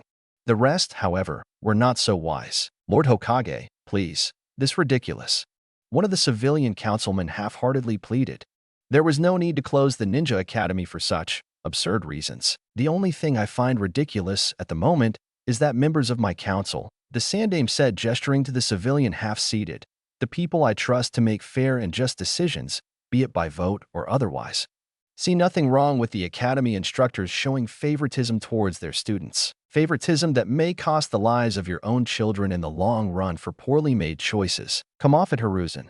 Koharu, one of the Sandaime's advisors and former teammates, scoffed. "Your only concern is for that boy. That is Lord Hokage to you," the Sandaime said, looking to her sharply, making her slightly flinch. "While I'll admit, my closeness to Naruto makes me worry for him, I will not let my personal life get in the way of my decisions on what is best for the village as a whole." Then give the Chunin instructors their vests back and reopen the Shinobi Academy. Hamura, the Sandaime's other advisor and former teammate, said, "It's useless to hinder our future ninjas learning even more. Why did you do such a thing anyway?" Danzo, the Sandaime old rival, said in a too pleasant to be true tone, "You yourself gave the decision-making of our future generation's schooling to the civilian half of the council. Why have you not included their decision in the closing of the Ninja Academy? While it's true I gave the rights of what should be taught to future generations of ninja to the civilian half of the council, that is only because those who do not or have not graduated are considered civilian themselves," Sandaime said flatly. "However, it is ultimately my decision, as Hokage, what Chunin are fit to teach the future ninja in my service." If Danzo's frown hadn't appeared, you wouldn't have noticed he'd been smiling before. Chunin instructors who intentionally change the outcome of the passing or failing grades of any students are not fit to teach, Hiruzen stated firmly. "Despite what any of you may be thinking, I didn't do this just because of Naruto. His and Sasuke Uchiha's cases were just the more popular bouts of biased treatment." "Sasuke Uchiha?" a civilian councilman questioned immediately as the others sat up in interest as well. "Yes," Hiruzen said with a frustrated sigh. "From what I've seen, Sasuke's learning is prevented by actions of inaccurate answers remaining uncorrected, overpraised actions, and crude choices remain unguided. Well, that's not any reason to delay his learning," Councilwoman Haruno claimed. "So you find it justifiable that Sasuke remains unaware of the difference between a kill and a knockout?" Sandaime asked skeptically. "What?" Most of the council, on both sides, gasped or exclaimed as the others conversed worriedly among themselves. Impossible! Haruno exclaimed in shock. I assure you, it is not. The Sandaime said, opening a thick folder in front of him and handing out papers to be spread and viewed by the council members. These heedlessly corrected test papers and written physical tests are proof enough. And these are not just Sasuke's papers and notes, but those of Naruto's, clan children, and civilian children as well. You'll find that favoritism was shown particularly towards civilian councilman children over children from other civilian families. They didn't correct my daughter on the difference between a poisonous and edible plant. That could get her killed. Councilwoman Haruno stated, staring at her daughter's test paper in horror. Listen to this, Shikaku, Nara clan head said. Sasuke Uchiha showed elite skill in today's lessons. He will make Rookie of the Year upon graduation and be a great ninja afterwards. Naruto Uzumaki was kicked out of class again today. He will remain dead last upon graduation if he even graduates at all. It doesn't even state why or the thesis behind this information. It has absolutely no detail on what the lessons even were that day.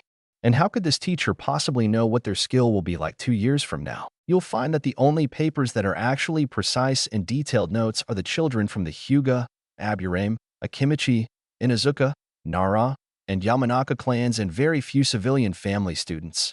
Sandaime stated, leaning his elbows on the table and twining his fingers together, satisfied with this new development for now. There is still a show of prejudice in the notes, but it is not as obvious as it is for the other students. Shikamaru Nara is as lazy as any other Nara to come to the academy. He shows wisdom and excels in strategy, but seems to favor his friendship with Naruto Uzumaki over his test scores. What hell is that supposed to mean? That anyone who associates with Naruto isn't deserving of their grade? Shuza Akimichi, head of the Akimichi clan, questioned skeptically. I mean, sure, Naruto skips class with Shikamaru and my own son, but I know they don't let that get in the way of the work they're assigned. Shuza, Shikaku said hesitantly. There's something you ought to hear from me rather than read yourself. What? Shuza questioned, knowing by Shikaku's hesitance he obviously wasn't going to like it. Shikaku cleared his throat and read, Choji Akimichi is just as big-boned as any other Akimichi. While seeming determined to prove his worth as a ninja, it seems useless. If it weren't for his association with Naruto Uzumaki, he could prove to be a minor but still useful asset to the village. But as it goes, any intention he has of being a ninja is void. Shuza fumed where he sat. It was obvious that Shikaku replaced big-boned with what was really written just so Shuza wouldn't completely lose his temper. But everything else that was written about Choji had him seething as it was. Hinata Hyuga is rather useless despite her bloodline. Hayashi Hyuga, Hyuga clan head, read in an even but still obviously livid tone. She is rather timid and shy but shows promise when her focus is brought onto her lessons. She doesn't really associate with anyone, but rather than being standoffish as most Hyuga, she seems more like a frightened animal. She has an unhealthy obsession with Naruto Uzumaki that may be the cause of this. Now that is absurd. What makes you say that? Councilwoman Haruno questioned. It is no secret that your daughter is timid. My daughter once told me that she couldn't understand why Mississippi Hyuga would like Uzumaki over Mr. Uchiha. Because my daughter does not have an unhealthy obsession with Naruto Uzumaki. Hayashi said flatly. I once questioned my daughter of her feelings and if they would get in the way of her lessons. She told me that she has noticed the looks Naruto gets from most of the villagers and some of the ninja, teachers included, and admires Naruto's determination to stand up and fight anyway. And what of your daughter? What do you mean? Haruno said with an eyebrow raised. Sakura Haruno is rather brilliant and will surely be top kunoichi by the time she graduates. Her attraction towards Sasuke Uchiha may be a bit distracting in her physical work, but she may prove to be the one to become the last Uchiha's wife. Hayashi read stoically. The other clan heads, even the Hokage, couldn't hold back a snort at this note. I don't see what's wrong with that. Haruno said assuredly. The Chunin who wrote this note is obviously looking to be in your favor. Hayashi said flatly. Excuse me. She said crossly. Lady Haruno, this Chunin has fawning approval of your daughter's own unhealthy obsession. Excuse me. She exclaimed heatedly. Lady, it is no secret that the reason your daughter even tries to be a ninja is to get the Uchiha's attention. Sum Inazuka clan head, said with a snicker. Even some of her test papers reveal her obsession for answering your own words questions. I don't need to know how to escape a hostage situation. Sasuke-kun will save me. Does that sound promising to you? Does she really say that? Inoichi Yamanaka clan head, asked surprised. My own daughter has quite the fixation on the Uchiha, but she doesn't let it affect her schoolwork. Guess again. Some said a bit more seriously towards her fellow shinobi councilman, having a couple papers passed along the shinobi council side to reach him. The essays both Ino and Sakura wrote for extra credit on their most recent test ties for the top spot on the creepy scale for their Uchiha fetish. Sakura goes on and on about Sasuke being wonderful, his supposed accomplishments in class, what she sees on his private training grounds while in hiding, and what it would mean to be his wife in the future. There's nothing about being a ninja in the essay at all. Ino's is slightly better, having written about the accomplishments of the Uchiha family, but then it slowly starts turning into what she thinks she knows about Sasuke's accomplishments, what he likes in a girl, and how pretty she needs to be to show Sasuke she's perfect Uchiha spouse material. Inoichi skimmed over both test essays once they've been handed to him and sighs in disappointment at what he finds. Seems I'll have to have a few words with my daughter about the seriousness of the shinobi lifestyle when I get home. I suggest you do the same, Councilwoman Haruno. Both our daughters seem to think that the academy is a beauty pageant with Sasuke as the prize rather than the bridge to becoming a shinobi. Councilwoman Haruno pinched her lips together to hold back the urge to argue on behalf of her daughter. Several days and nights had passed in Benkei village since Konoha came to aid them, and still no more attacks from the bandits had come. Most of the demolished parts of village were rebuilt once more. Those who had little hope of the bandits not showing up again grew more buoyant that the bandits had left their village alone for good, and those on edge growing paranoid had begun to hope it true as well. As much as he wanted to, Naruto had not gone back to the temple because of the reconstruction. When Daisuke once again ordered him to take a break, he used it to study his mother's notes for chakra chains again. He realized why, or at least partially why, the seals were made to be like a bloodline that would not be transferred from parent to child. Once the seals were painted, the Uzumaki who painted the seals would have to continuously focus their chakra for 12 hours and could not stop the flow of chakra at all, not even for half a second, or else the seals would not work the way they are supposed to. Unless the chakra is concentrated into the seals for a full 12 hours, the ability to create chakra chains would then only be temporary and, depending how long the person was concentrating their chakra into the seals, the ability to use chakra chains would only last from a day to a week or two before disappearing and could not be used by that person again unless they had Uzumaki blood in their veins. Apparently, Naruto's father was one of the non-Uzumakis to try to gain chakra chains, and even with his above-average amount of chakra, he was only able to focus chakra for 6 hours or else he'd have died from chakra exhaustion. His ability to use chakra chains only lasted for a week and a half. He'd repainted the seals on his hands and feet, but found the seals would not accept his chakra like they had before. One of Naruto's great-great-uncles tried later. Like all Uzumakis, the uncle had huge reserves compared to the average ninja but was too old to continuously focus chakra into the seals for the full 12 hours. He made it to 10 at least until he nearly passed out. He was able to use chakra chains for a little over 2 weeks and repainted the seals to try again.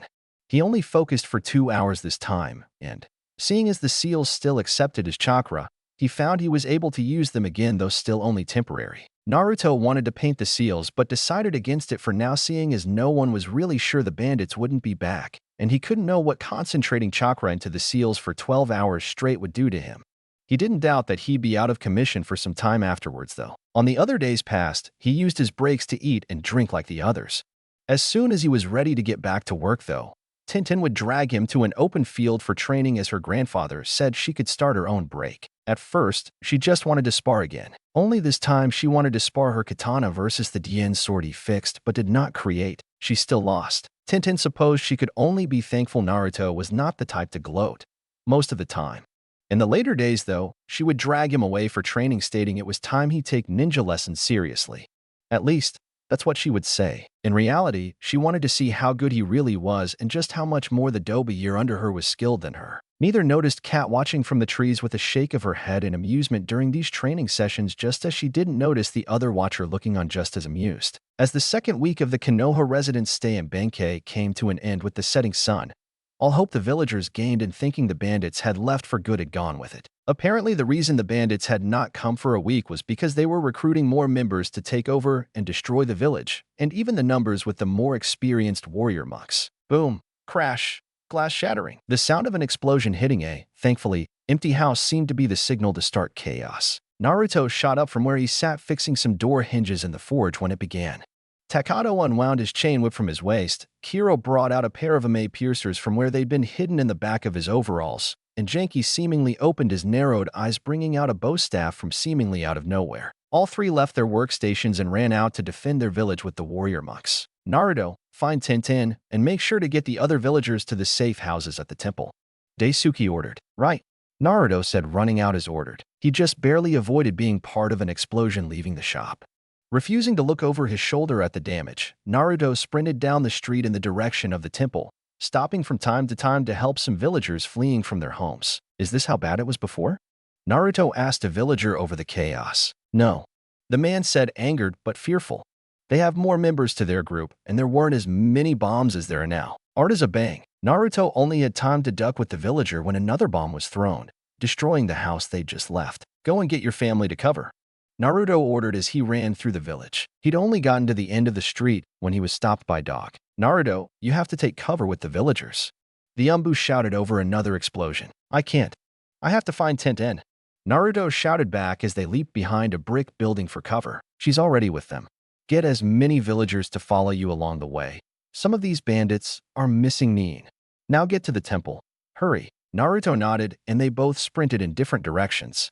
Naruto towards the temple and Dog towards the front lines of the chaos. Naruto had just passed the line of buildings separating the third of the village in reconstruction and the third still standing when he saw Tintin rushing a group of children from the chaos, only to be confronted by a monster of a man. He was 8 feet tall at least, and his muscles looked to be straining against his skin, which was riddled with blade, slash, and whip scars. His head all but shaved, he wore an open brown kikuji and black slacks, flat Gita sandals, a blunt hunting knife in hand, his bloodshot crossed eyes a brown that looked red, his grin showing his yellow cracked teeth taking up the lower half of his face. Naruto wasn't sure if this man was a bandit or a missing Nin, but the crazed look in his eyes staring at the children in front of him was enough to know that just killing them would have been mercy in comparison to what he was planning. Look at all those pretty eyes, the man said, licking his lips with a crazed grin. Nuff said. Naruto threw kunai and ninja wire to surround the man, bloodying the man's ankles as he tied them together and made him fall face first to the dirt when he tried to approach the children and Tintin. Let's go,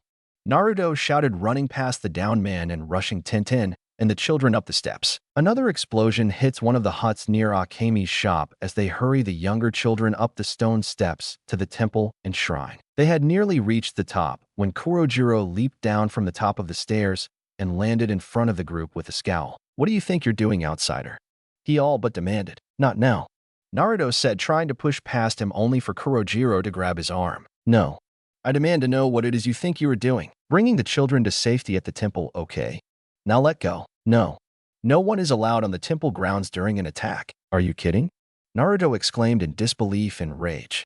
It's the safest place in your village, and you deny safe haven to children? Rules are rules, Kurojiro said with a smirk out of spite. Naruto just stared at the older boy before glowering. Yeah, well, some rules are meant to be broken, Naruto shouts before socking him in the eye so hard it sent Kurojiro off the steps, rolling down the hill, and into a bush. This wasn't the time for an argument with an overgrown child. The kids needed to be taken to safety. So as soon as Kurojiro was out of the way, Naruto rushed Tintin and the children up the last few steps into the nearest safe house. No one allowed here during an attack, my ass.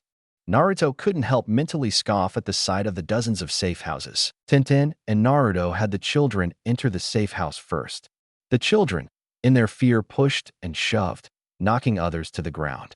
Naruto and Tintin were quick to get those who'd been pushed back to their feet and got them inside before Tintin and Naruto followed. Naruto hurriedly latched down the locks on the metal-framed wooden door before crouching slightly to peek out the keyhole beneath the door handle, hoping none of the bandits had been able to reach the temple as they hadn't before. Unfortunately, with the added number of bandits, the monks were too busy defending the village to guard the temple.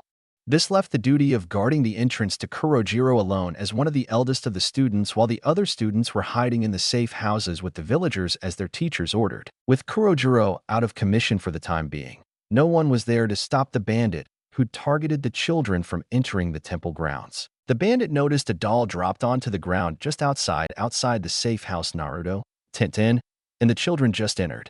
Naruto, seeing the bandit looking at something on the ground, shifted to change the angle of his view. Naruto saw the doll as well before looking back to the bandit to see a predatory smirk stretch across his face as his crazed eyes lifted from the doll to the door. Naruto started hissing curses under his breath and quickly places paper security seals over the locks and hinges before turning to scan the inside of the safe house to see if there was another door for situations like this. There wasn't that he could see. There were barrels of grain, water, sacks of rice, boxes of dried meats and fruits, pots, pans, and other utensils at a small fire pit. Several other things to allow the large one-room house to be safe for a time for multiple people. But no other door. Is there an emergency back door in here? Naruto whispered to the children. This is a safe house. An older child said, confused at the question. There's no need for an emergency back door in the safe houses of the temple. Another younger child said, just as confused. Naruto groaned in frustration, fighting the urge to pull at his hair before shaking it off and growing a new bout of determination. If there wasn't a door to get these kids out of this safe house they're now trapped in, then he'll just have to make one. Naruto goes to the other side of the safe house and pushes a barrel of grain away from the wall just when the bandit reaches the door. It's inevitable, blonde boy. The bandit shouts excitedly, making the children jolt in fear, some even squealing and crying. You caught me off guard with that ninja wire, I'll admit, but the fight only makes me want to break your spirit all that much more. Bam! The sound of the bandit slamming his hand against the door made the children scream in fear, and the bandit cackled insanely at the reaction. Naruto didn't let any of this distract him as he motioned for Tenten to help him carve out a hole in the wall big enough for the children to escape through. You don't know who I am. The bandit continued tauntingly with an amused cackle. Bam, bam. You must not. That's why you're not afraid. That's okay, though. I'm Tampa. I used to want to be a ninja too. I came from grass. But I was too big a fan of Mist and the way they promoted Jinin way back when before that Momochi bastard got them to disband it. Bam, bam, bam. Yoo-hoo. The bandit, Tampa, cheerfully said. You listening in there, Blondie? Yeah, I hear you. Naruto shouted, letting his anger and disgust in the man be heard as Tintin unsealed a pair of her tomahawks to started hacking at the wall. The bandit cackled again. Well, good. You see, I thought I could pass the same way he did, but with my own style. I took the first years to my house one by one. Every month for the year, I was supposed to graduate and become Jinin. I lived with my mama, but she hung herself after killing my pap. See, he had to rape her a few dozen times to have me, and with me in my last year of the academy. He wanted another kid. Mama didn't want another kid, so she killed him. First time I'd ever seen so much blood, and I was doused in it. Naruto felt ready to throw up at how the man ecstatically explained why he was so messed up in the head. He was happy he got the children to cover their ears after the bandit said he wanted to graduate like Momochi Zabuza, demon of the bloody mist, with his own flair. He just wished he and Tintin could afford to do the same. Tintin didn't look much better than he did in reaction to the bandit's words. Bam, bam, bam. I actually thought it was funny. Tampa cackled again, slamming his hand against the door a few more times. Mama was such a mouse of a woman. She would jump at the sound of a leaky facet dripping like it'd attack her. Seeing her covered in Pap's blood with that big smile made her look so pretty. But then she took one look at me and she was a mouse again. She hung herself while I was at the academy the next day. Silly me. I'm getting off track. So anyway, I wanted to have fun like Mama did with Pap to become a Jinin. I would corner them like the mouse my mama was, let them squeal and scream as I scared them into one spot. The ones who fought back or tried to were always the most fun. I would start with their arms first, to let them know they couldn't fight me forever. I wouldn't let them keep anything above the elbows before I moved to their legs. That was to let them know that now that they can't fight me, they can't run from me. The blood, so much blood coming from their tiny little bodies. Seeing the life flood out their eyes like the blood. They look just as pretty as Mama. You'll all look so pretty. Bam, crack, crack, bam, slam, crack, bam, bam. Tampa starts slamming his body against the door when most of the children are already out. When the last one slips through, Naruto shoves Tinin out and doesn't give her the chance to get back in as he shoves the barrel of grain in front of the hole. He turns to face the door just when the paper seals break, letting Tampa throw the door open. Tampa seemed angry at first when he saw that all the children he'd been expecting weren't there, but could stop the smile on his face at the sight of Naruto back up against the barrel. Ah, did the little ninja think he could trap me? Tampa asked, amused. Naruto didn't answer. He just swallowed as much of the fear he could manage, though he knew it still showed. But despite his fear, he was more determined to let Tampa believe he wasn't just the distraction for Tintin to get those kids to safety. That's all right. Tampa said, leisurely approaching closer with his dull hunting knife ready. You're a fighter, but you cornered yourself for me. This'll be fun. Those pretty eyes will look so much more pretty when I'm done. When they tried to kill me for doing what I thought best to become a Genin, they thought they could trap me too. The Chunin they sent after me weren't nearly as pretty as the academy students, but they still gave me some fun. Tampa was too busy talking and staring at Naruto's pretty eyes to notice Naruto's hand slip behind his back, taking out a kunai and wrapping a paper bomb around the handle. Tampa attacked first, slashing towards Naruto's shoulder. Naruto was quick to dodge, but struggles to block the next attack and has to jump to the side because Tampa's just too strong. He dodges left and right, but then has no choice but to turn and duck when he's forced into a corner and can't dodge or block. He can't risk the paper bomb getting stuck or smudged before he's ready, and he hasn't had the chance to arm himself with a kunai for his left. Naruto is able to partially block the down slash to his left elbow, but his left eye was slashed in the process. Naruto shouts in pain and palms his eye on impulse. The pain distracted Naruto, and Tampa was able to grab Naruto's left wrist. About 3 miles away, just on the borders of Benkei village in a clearing, a sleeping dragon sits up with a jolt and disappears. Tampa backs up with satisfaction, wanting to take his time, savor the kill, the torture of his latest victim who's fighting more than any of his tougher victims ever have. Tampa is amused that Naruto is still standing, staring at him with one good eye, his kunai ready now to block another attack defiantly, while blood dripped from his closed left eye and what remained of his left arm, hacked off its shoulder down by his duller hunting knife. So lovely, and yet so frail. Tampa crooned with stars in his crazed and blood-thirsty eyes. Like a butterfly with a torn wing, yet so determined to fly again. You've not graduated academy yet, but still you are so vigorously good with pain. He took a taunting step forward and grinned with a light cackle when Naruto flinched back on reflex. Tampa feigned attacks to make Naruto jumpy, and it worked.